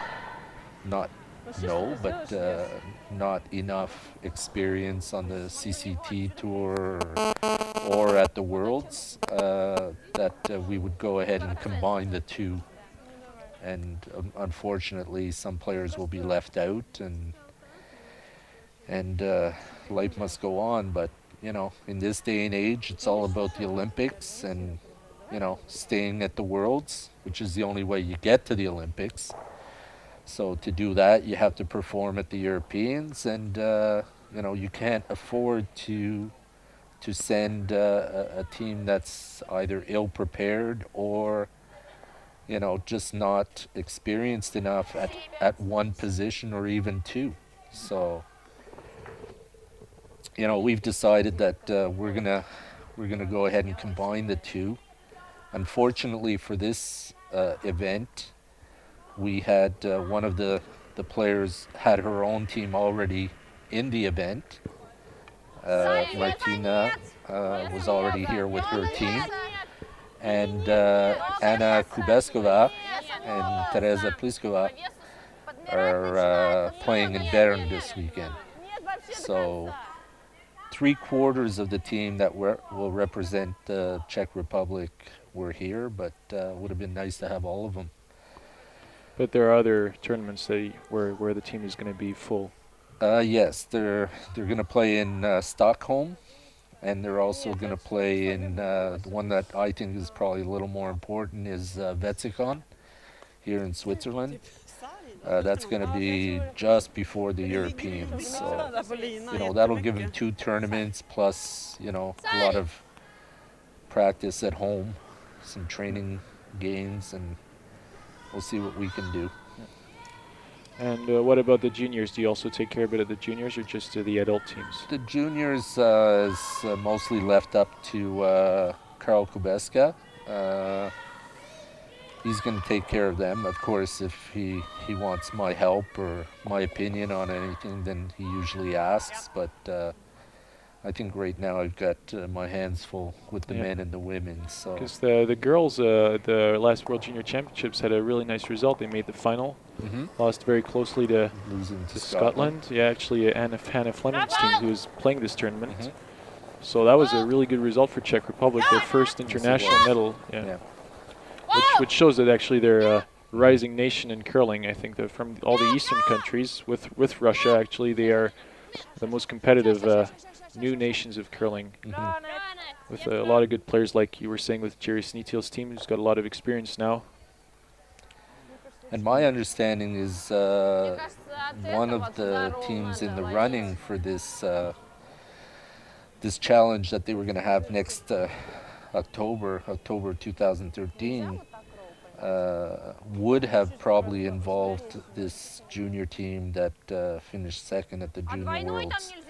But, you know, decision makers decided that possibly it was not a good idea to have, you know, players that are a little bit younger and don't have any experience playing against some of the women on the circuit.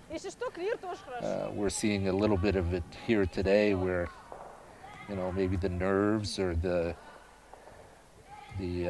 inexperience playing a person like Annette Norberg might have changed the decisions of some of the Russian players. But they seem to be holding their own right now. So anyhow, to get back to the Czech Republic, we're going to go with the one team and move forward with that. So where do you live now, in Prague? Or? I do. I'm just up the hill from the wonderful complex that they have there in Prague. State-of-the-art 4-sheet curling facility. Is it a brand new facility? It's not. I don't know a lot about it, but it's not that old. It's super well designed. It's got everything you need for competitive players, competitive teams. Good ice. You know, wonderful restaurant upstairs, of course. That's always good. So if you want to go and have a bite to eat. You know, they just finished a tournament that they have there on a yearly basis. It's called the Colibris Cup.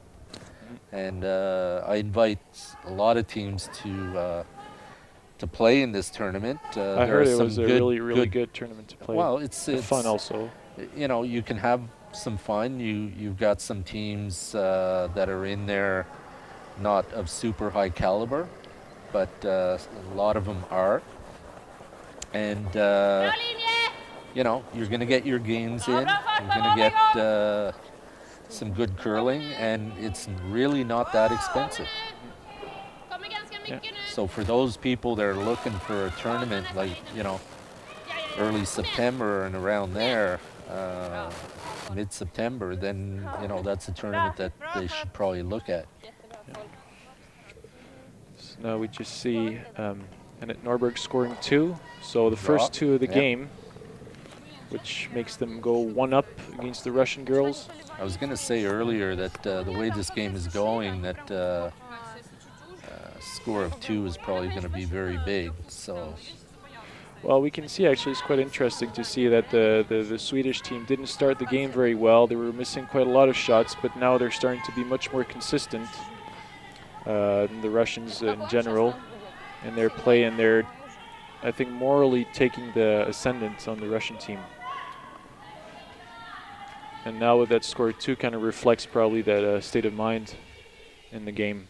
So there we see that they have repaired the scoreboard, if you want to call it that way. They've adjusted it to reflect that it's now 4-3, and we are now in the 7th end. Yes. So now Norberg up 1. It would be good if she could ever steal, but of course she's not going to go for that. She's going to try to force the Russians to score 1 so that she can be tied in the last end with the last rock, and that she can score 1 with her last rock. We've seen she's been drawing really well there. She's always been hitting the forefoot every time. So so now the Russians, I think that they will have to try and score 2, or if they blank the end is also not too bad. They would be 1 down with last rock, so they could still score 2 in the last end. And if they score 2 in the last end, then they win. If they blank the 7th, and if not, they can only score 1, but at least they get the extra end. So it's a good situation to be in the 7th end. I mean, in general, it's going to be quite interesting. It's a tight game, so we're lucky to have a tight game. It's going to be very interesting to watch those decisive ends. So there we go over to the other sheets and check the scores. On ring number 1, we have Yaki, who is now stolen 3 in the 5th to take a 7-2 lead on Diana Gaspari of Italy. Or the sheet 2, where Beavers scored 3 consecutive points, and now Felcher has stolen 1 in the 6th. So Beavers will have the hammer in 7 with a 3-2 lead.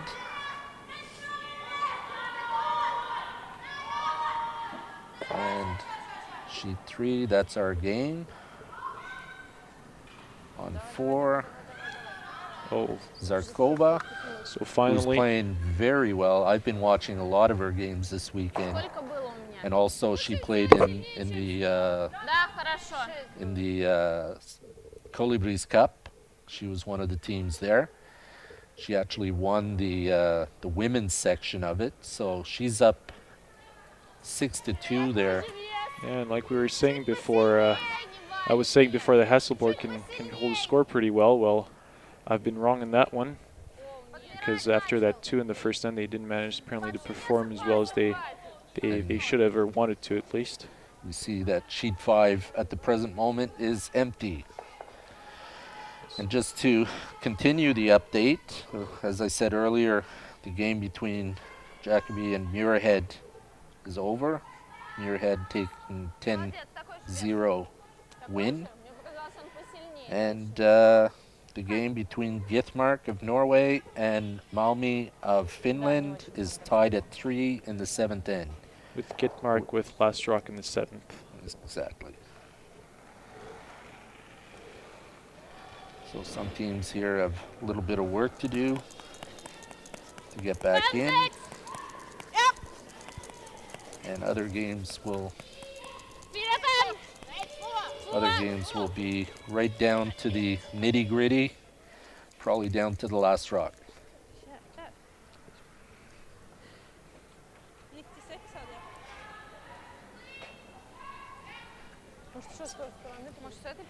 Yeah.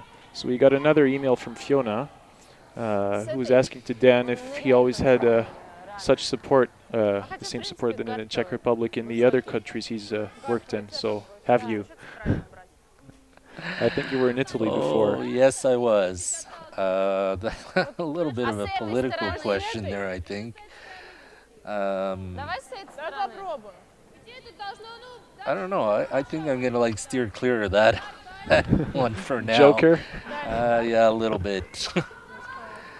No, it's just you know, when you work for different countries. Of course, I worked in Canada. Those are my beginnings. I did a little bit of, you know, clinics and stuff in the U.S. Before working 1 year with Dufour France? of France in 2007. That's a bit of a long story, but then I ended up with China, where I had much of my success, I guess, and then moving to Italy. So, you know, every country's got different views, different ways of working, and unfortunately, a lot of times politics gets involved with sports, and I'm one of those that truly believes it shouldn't, but you know, there's In a perfect world. yeah, Yeah. sometimes it just can't be avoided. But Well, actually, in Italy, they have a sports system who's managed a lot by the state. Yeah.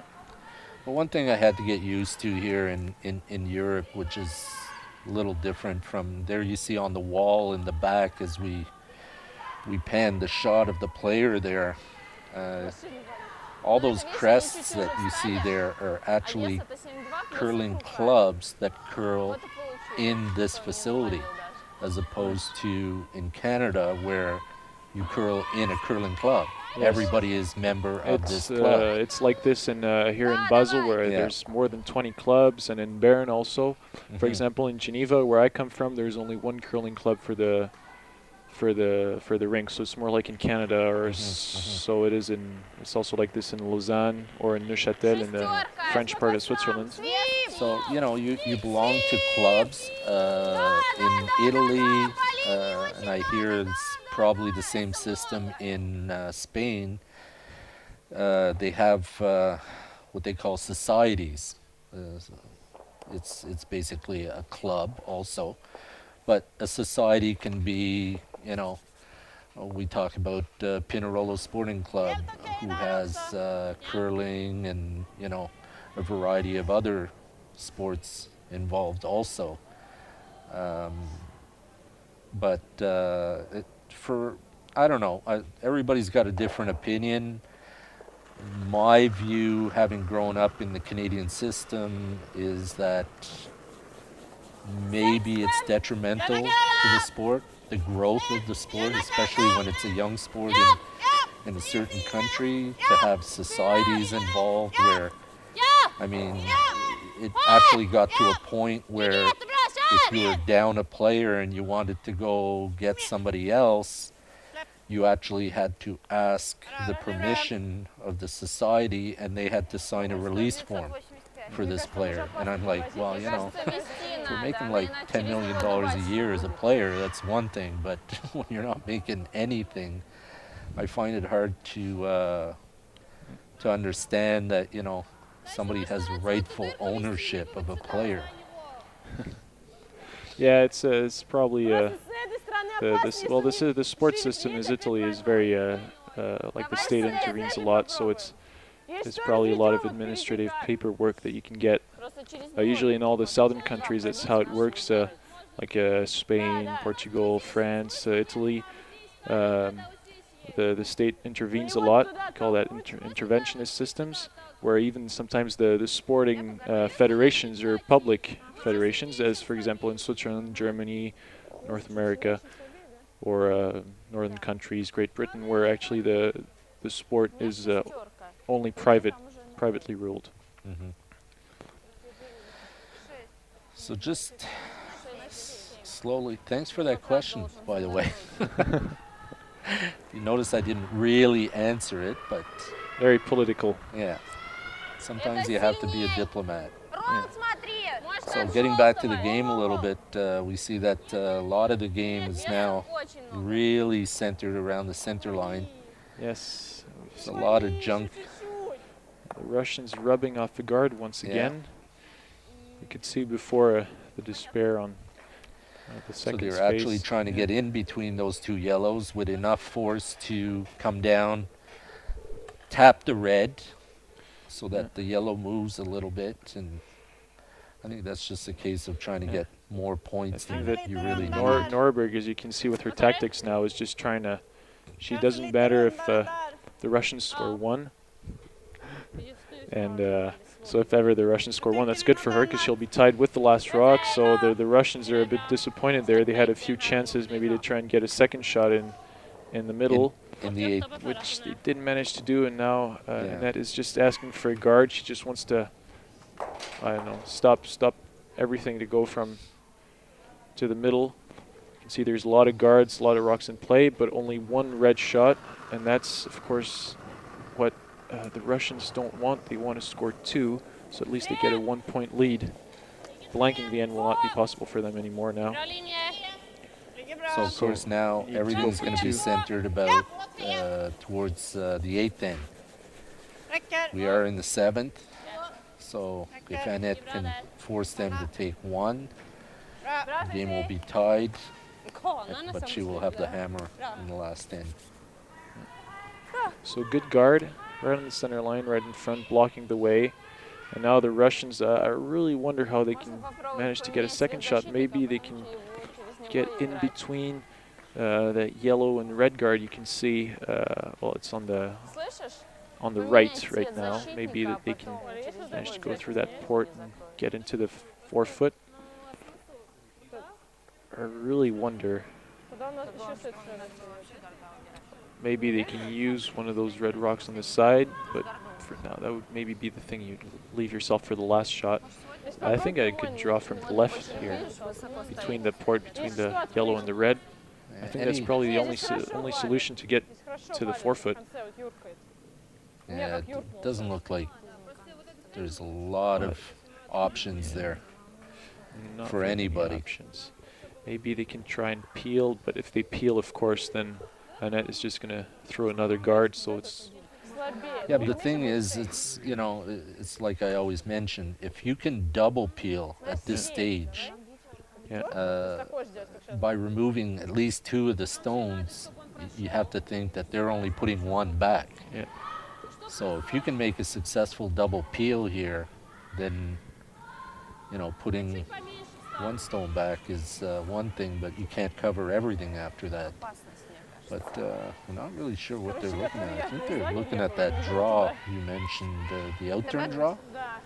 Between Yeah, the red and the yellow. I was thinking about the outturn draw. That's for me the only way I can because see you the can in-turn draw is at least just into the closed. 4-foot. Yeah, no, There's no just nothing chance. there. No chance. So for Russia, I think they have to look at that outturn draw and hope that it curls enough to get to their own stone. And then Annette Norberg will be hard-pressed to remove either of those. Yeah, now that she's blocked this situation, she really has to hope the Russians don't ever manage to get a second one. And sweeping it, they're trying to hold the line, but maybe they're going for the tap back. Maybe they're going for tap back also. No. It seems like it is going. It almost looked like that rock backed up, actually. Yeah, I think it might have just Rubbed touched, rubbed like really thinly the yellow guard. Well, now the situation is really blocked. I don't see, right now I don't see really any way. At this point, you know, they're just, Annette is just looking to make absolutely sure there is no redstone that can be promoted or slashed into the pile so that they can get more than one. I think the only thing that might be left would be to take off the, to take off Well, the, there is the that we red had the rock on the illustrator far going, right. but the one on the far right here nearest to the sideline, if you slash that sideways into that yellow stone, you could actually almost get 3 out I of it. think you can get 3 if you make a perfect shot. Yeah. So she was looking at maybe moving the Yellowstone just outside the house on the left-hand side. Of But I course. think it's more important if they just block off that angle raise, I don't know. because that's the only shot they have right now. Yeah. Well, of course, it still remains a high-risk shot because there's always the risk to actually remove your own red shot. But there's also the, like Again, you say, it's a the reward, risk versus reward, risk versus especially reward, the 7th end, and you don't you have know, the if you choice. take 3 here, then you know you're going. You could also slash going up it by 2. You can also maybe try and slash it without playing it particularly hard, No, and make sure you make get sure the you 2. get at least the 2. If you're lucky, maybe you get the 3, but at least try and make sure not to But give that's- yourself a chance to remove your own Yeah, shot. that's the one they're looking at right now, because that's the only thing Russia would have. So there we can see it's a team decision. All 4 players were together to discuss that important shot. Now somebody else has basically talked about the double raise, but the double raise I think is just not going to do a whole lot here.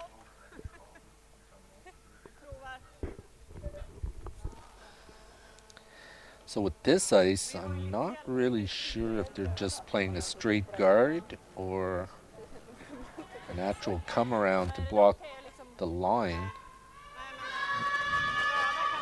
Once again, if you have any questions or comments about this game, if you have any questions, so of course don't hesitate to write to us on live@curlingchampionstour.org, the email address you see on the bottom right of your screen.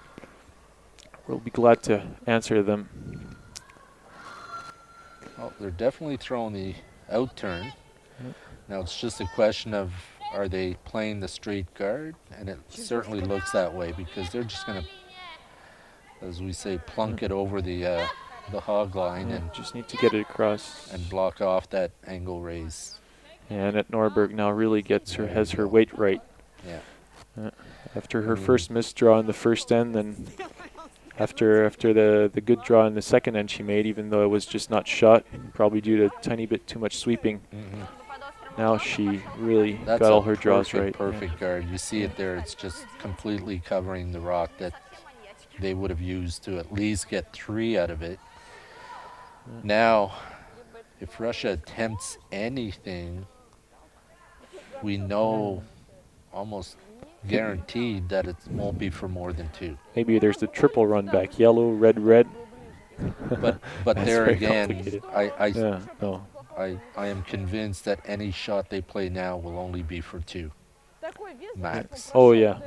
Well, that's of course their first aim. Maybe they can try and I know I see that rock there on the center line in the 8-foot, that yellow rock. Maybe they can remove that one with a peel weight or a good hack weight. Maybe depends what they prefer. Try and at least get the center a little bit more open. Of course, after they would leave the Nanette with a draw to even maybe have. She would give a possibility to Annette Norberg to steal one if ever she removes that rocks.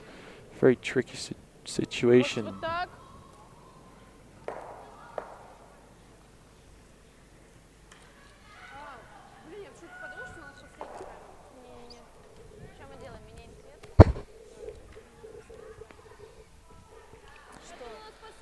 So I didn't exactly see the call.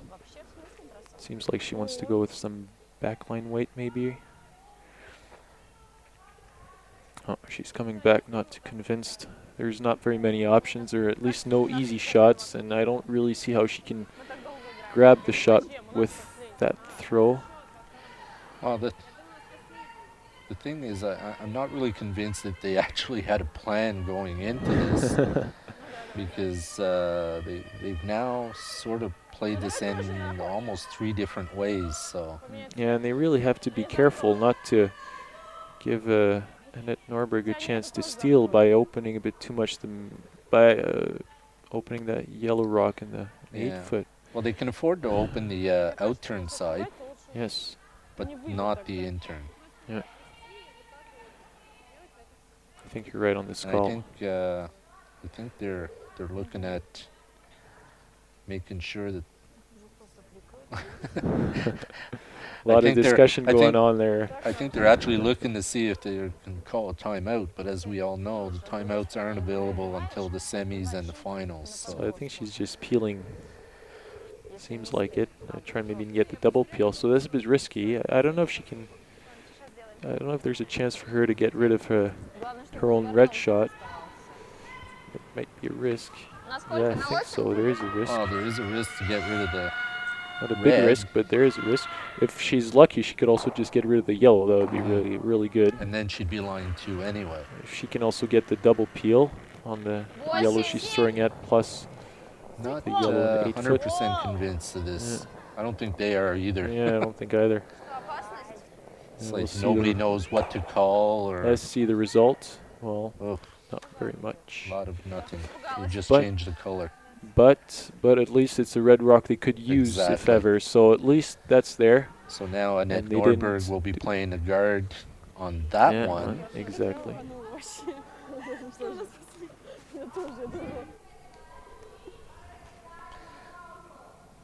So now they will be playing a guard on the stone that was just played, much like she did on her first one. Viktigast är att täcka utsida. Kanske lite mindre fart ändå.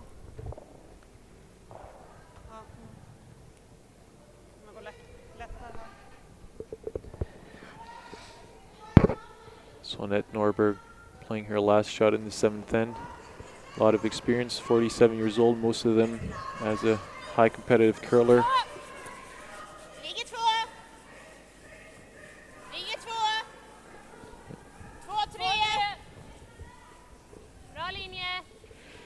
And just a simple guard. Has got to make sure she doesn't freeze on that guard, offering maybe an easy tap back. That's the thing that's more or less perfect. Well, it's perfect in that they covered the side that they needed to. Yeah. Because I mean, covering the center line side of the red stone would have done absolutely nothing. I wonder if Olga's the only thing I see now is that maybe they would have lined something up. Yeah. With the. But you would have to curl by the 2 front guards if you would have. I think there's plenty of room there. I think she's just going for the unconvinced draw the forefoot. See, maybe by putting a lot of handle on the rock or something, if ever she can do something.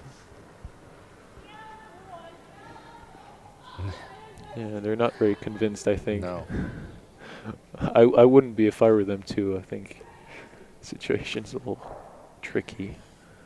I don't know. I think that double raise is much easier than what they're playing right now. Yeah, it's very tricky. All but one rock are in play now.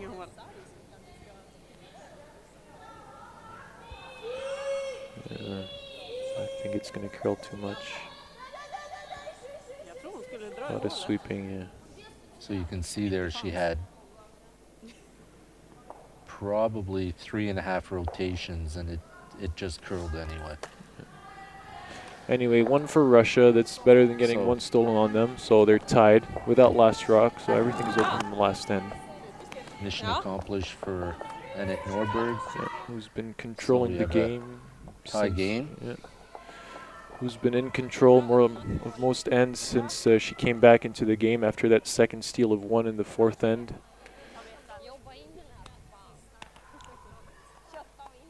So 4-4 coming into the 8th in the Women's Masters Basel this weekend here, women tournament for the World Curling for the Curling Champions Tour.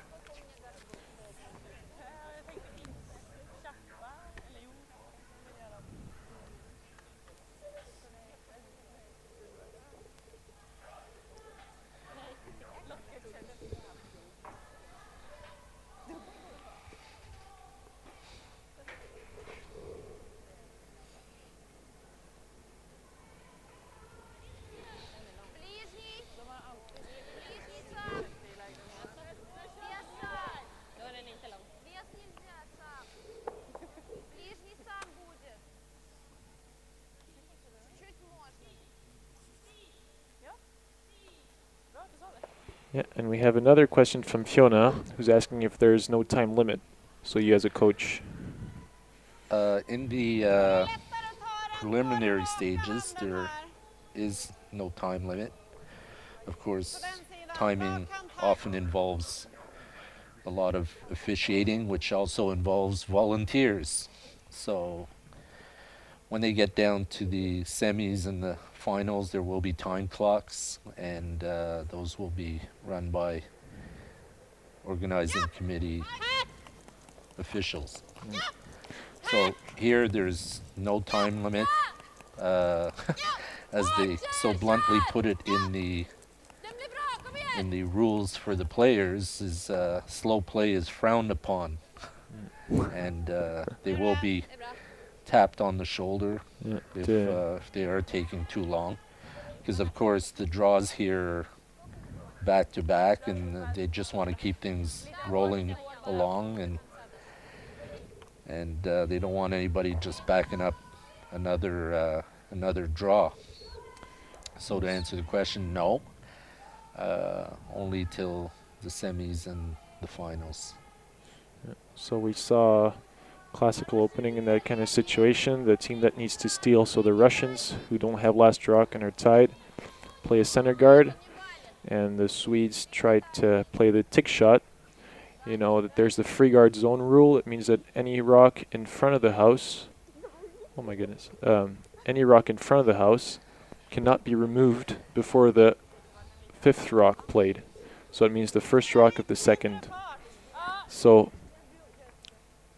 now Annette is going to try ask for another tick shot to her lead. Sometimes, yeah. Some teams call it the soft peel. Yeah. Some the tick shot, whatever you call it. Yes. It's a lot of leads don't like it because it's either you make it or you don't. There's no half point, so it plays a lot on your percentages. And so this is a perfect soft peel. Perfect, yeah, exactly. Which means they pushed it to the side, they removed it, and the shooter rolled out of play. That's the bonus. Good play if your shooter rolls out. It's a complicated shot because you need to get everything perfectly right. The ice, the speed, the rotation on the rock, everything has to be good. The sweeping, of course, plays a very important role. And there we saw it on the replay. Yes. Some teams prefer to play it into the stone. Some teams prefer to play across the face. I think what dictates whether you play across the face or into the stone usually is the curl in the ice. You know, if there's a lot of curl, I prefer to play it across the face. It's easier to manage. You know, you have a stone that's curling a lot and it's going into the stone, then more often than not, you don't have any success with the soft peel. So now that the free guard zone rule is over, because it's the first stone of the second, the Swedes are going to try for the double peel, which they execute perfectly. Perfectly. Yes, so the Russians are in trouble now. So now we're looking at tie game, last end, Norberg with the hammer. Yeah. And there's not a rock in play except, I believe, the corner guard. Yeah, I think there are two corner guards left. Yeah. Soft peel. Yeah, the problem with that guard that was just thrown before is that it was just a little bit too close to the other guard that was closest to the house, which made the double peel easier. The first guard actually that was ticked away was a perfect guard. It was perfectly lined up and quite far away, making the double peel more complicated. So now the Russians are in trouble. They have to hope for a miss now. They have to hope for a... So on their, if they exchange shots here, the only thing they'll have is the draw around those two corner guards, which should leave Norberg a draw to the 8-foot for the win. Yes.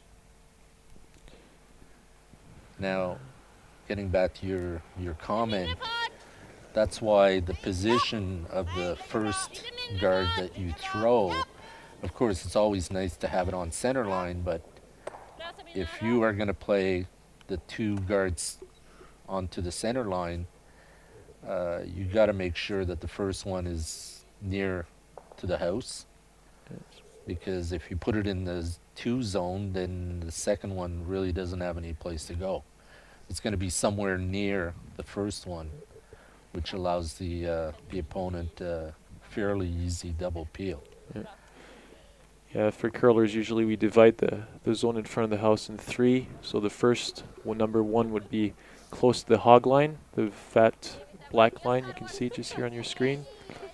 And 2 would be in the middle, and 3 would be closest to the house. So you try and get a rock in 1 and 3, 2 rocks in 1 and 3.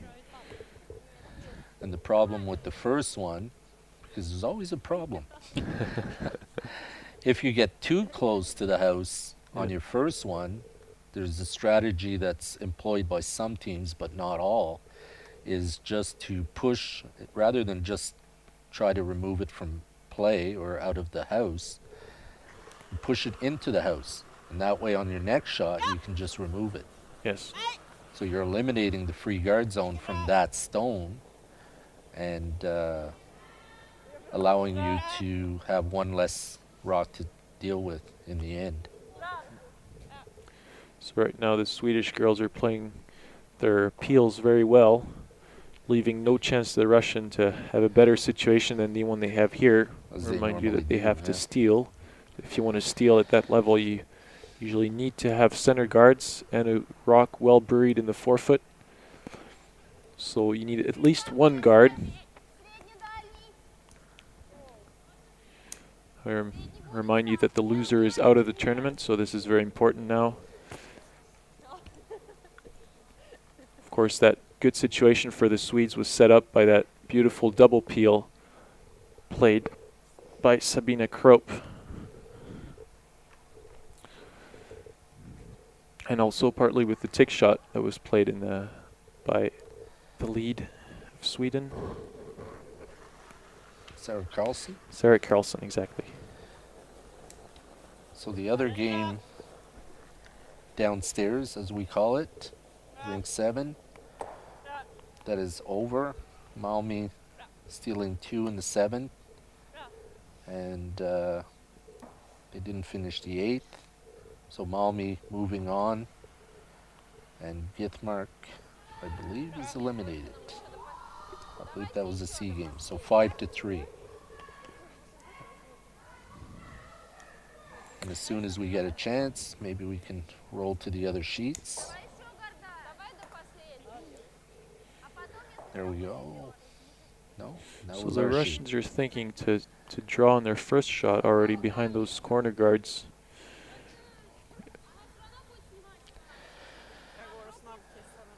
Not a bad idea if you get that first one in and they don't remove it. Then you can draw one in front of the forefoot, maybe in the 8-foot. Because right now it just looks like Sweden is just peeling everything. So And we've seen Cecilia Slund being really accurate on takeouts. So I think they're just going again for the guard with the ice they're giving. always important when you're playing an end like this and you're having to throw the guards one after the other. Make sure you don't put them always in the same spot.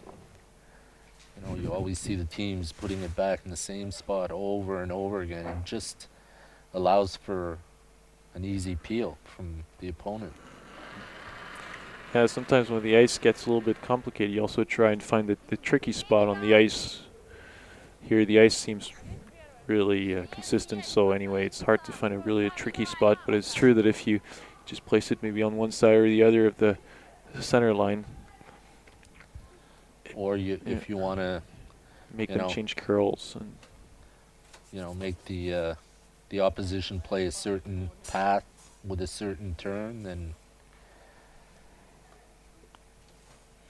so I think we'll just remove that guard to have an open hit or a draw on her last shot. And then Norberg getting ready at the back. Yep.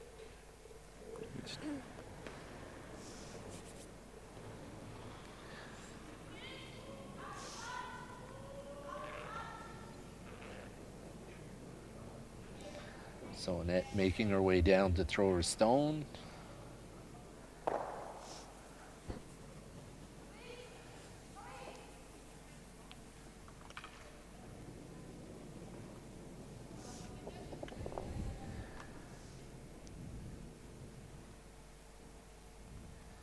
Of course, we shouldn't be seeing an extra end here. Oh, Ball vänta, goes to vänta, vänta, form, nej, nej, but nej, upp. if there is an extra end at some point, they do play one extra end. Oh, and there's a flash by And there's the miss that the Russians were hoping for. Annette Norberg. So now giving a chance for the Russians to draw behind that center guard.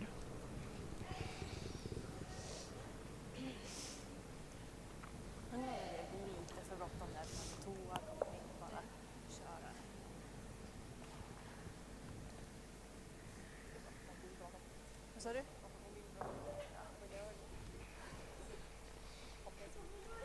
Шире стали.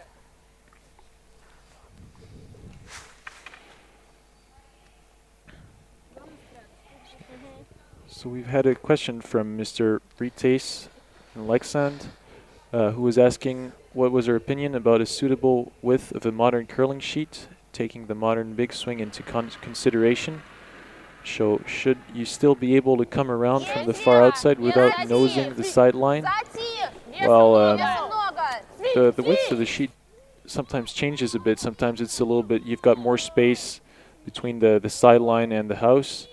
Well, I've never considered really that question personally, but it's true that if it's a little bit wider, you have more chances to come around a corner guard from the outside. So if there's a good swing, I think that it's actually better if there's a bit of a larger ice. So maybe, since we're down to the last shot here, maybe we can leave that question to everybody that'll tune into the 4 o'clock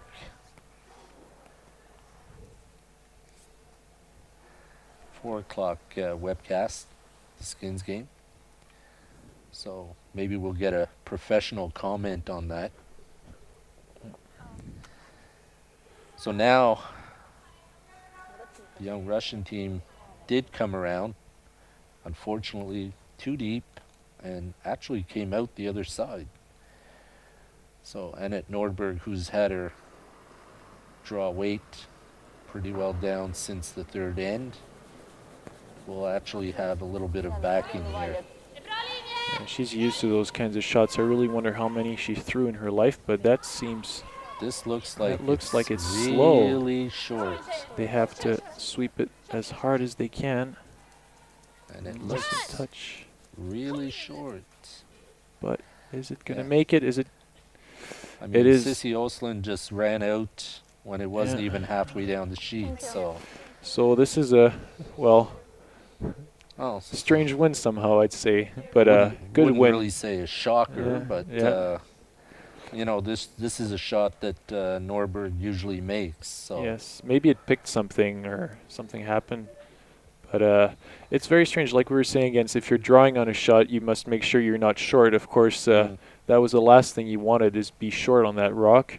They swept it the whole way, so this is a... especially when you have the backing. Miss throw. It's quite funny to see how things can turn around in the end, because the Swedish were just controlling that end perfectly, and then suddenly just those 2 last shots missed by Annette Norberg gave the win to the Russians, of course, who placed their rocks pretty well. I mean, they got the guard, they got the draw behind, they forced her to play her last shot.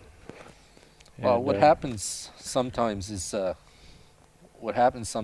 at this level is your concentration is so high you actually make the difficult shots, but you miss the easy ones. Yeah. And on that note, yes. Well, on that, so let's say surprising victory of the Russian team against a very experienced Swedish team. Well, of course, like we said, skips rocks are always very important because nobody's behind to catch up the mistakes. Well, we can see what happens. 2 missed skips rocks, and it costs them the game. So very disappointing for Annette Norberg, and good win for the Russian team that we'll see in the next round in the C Road.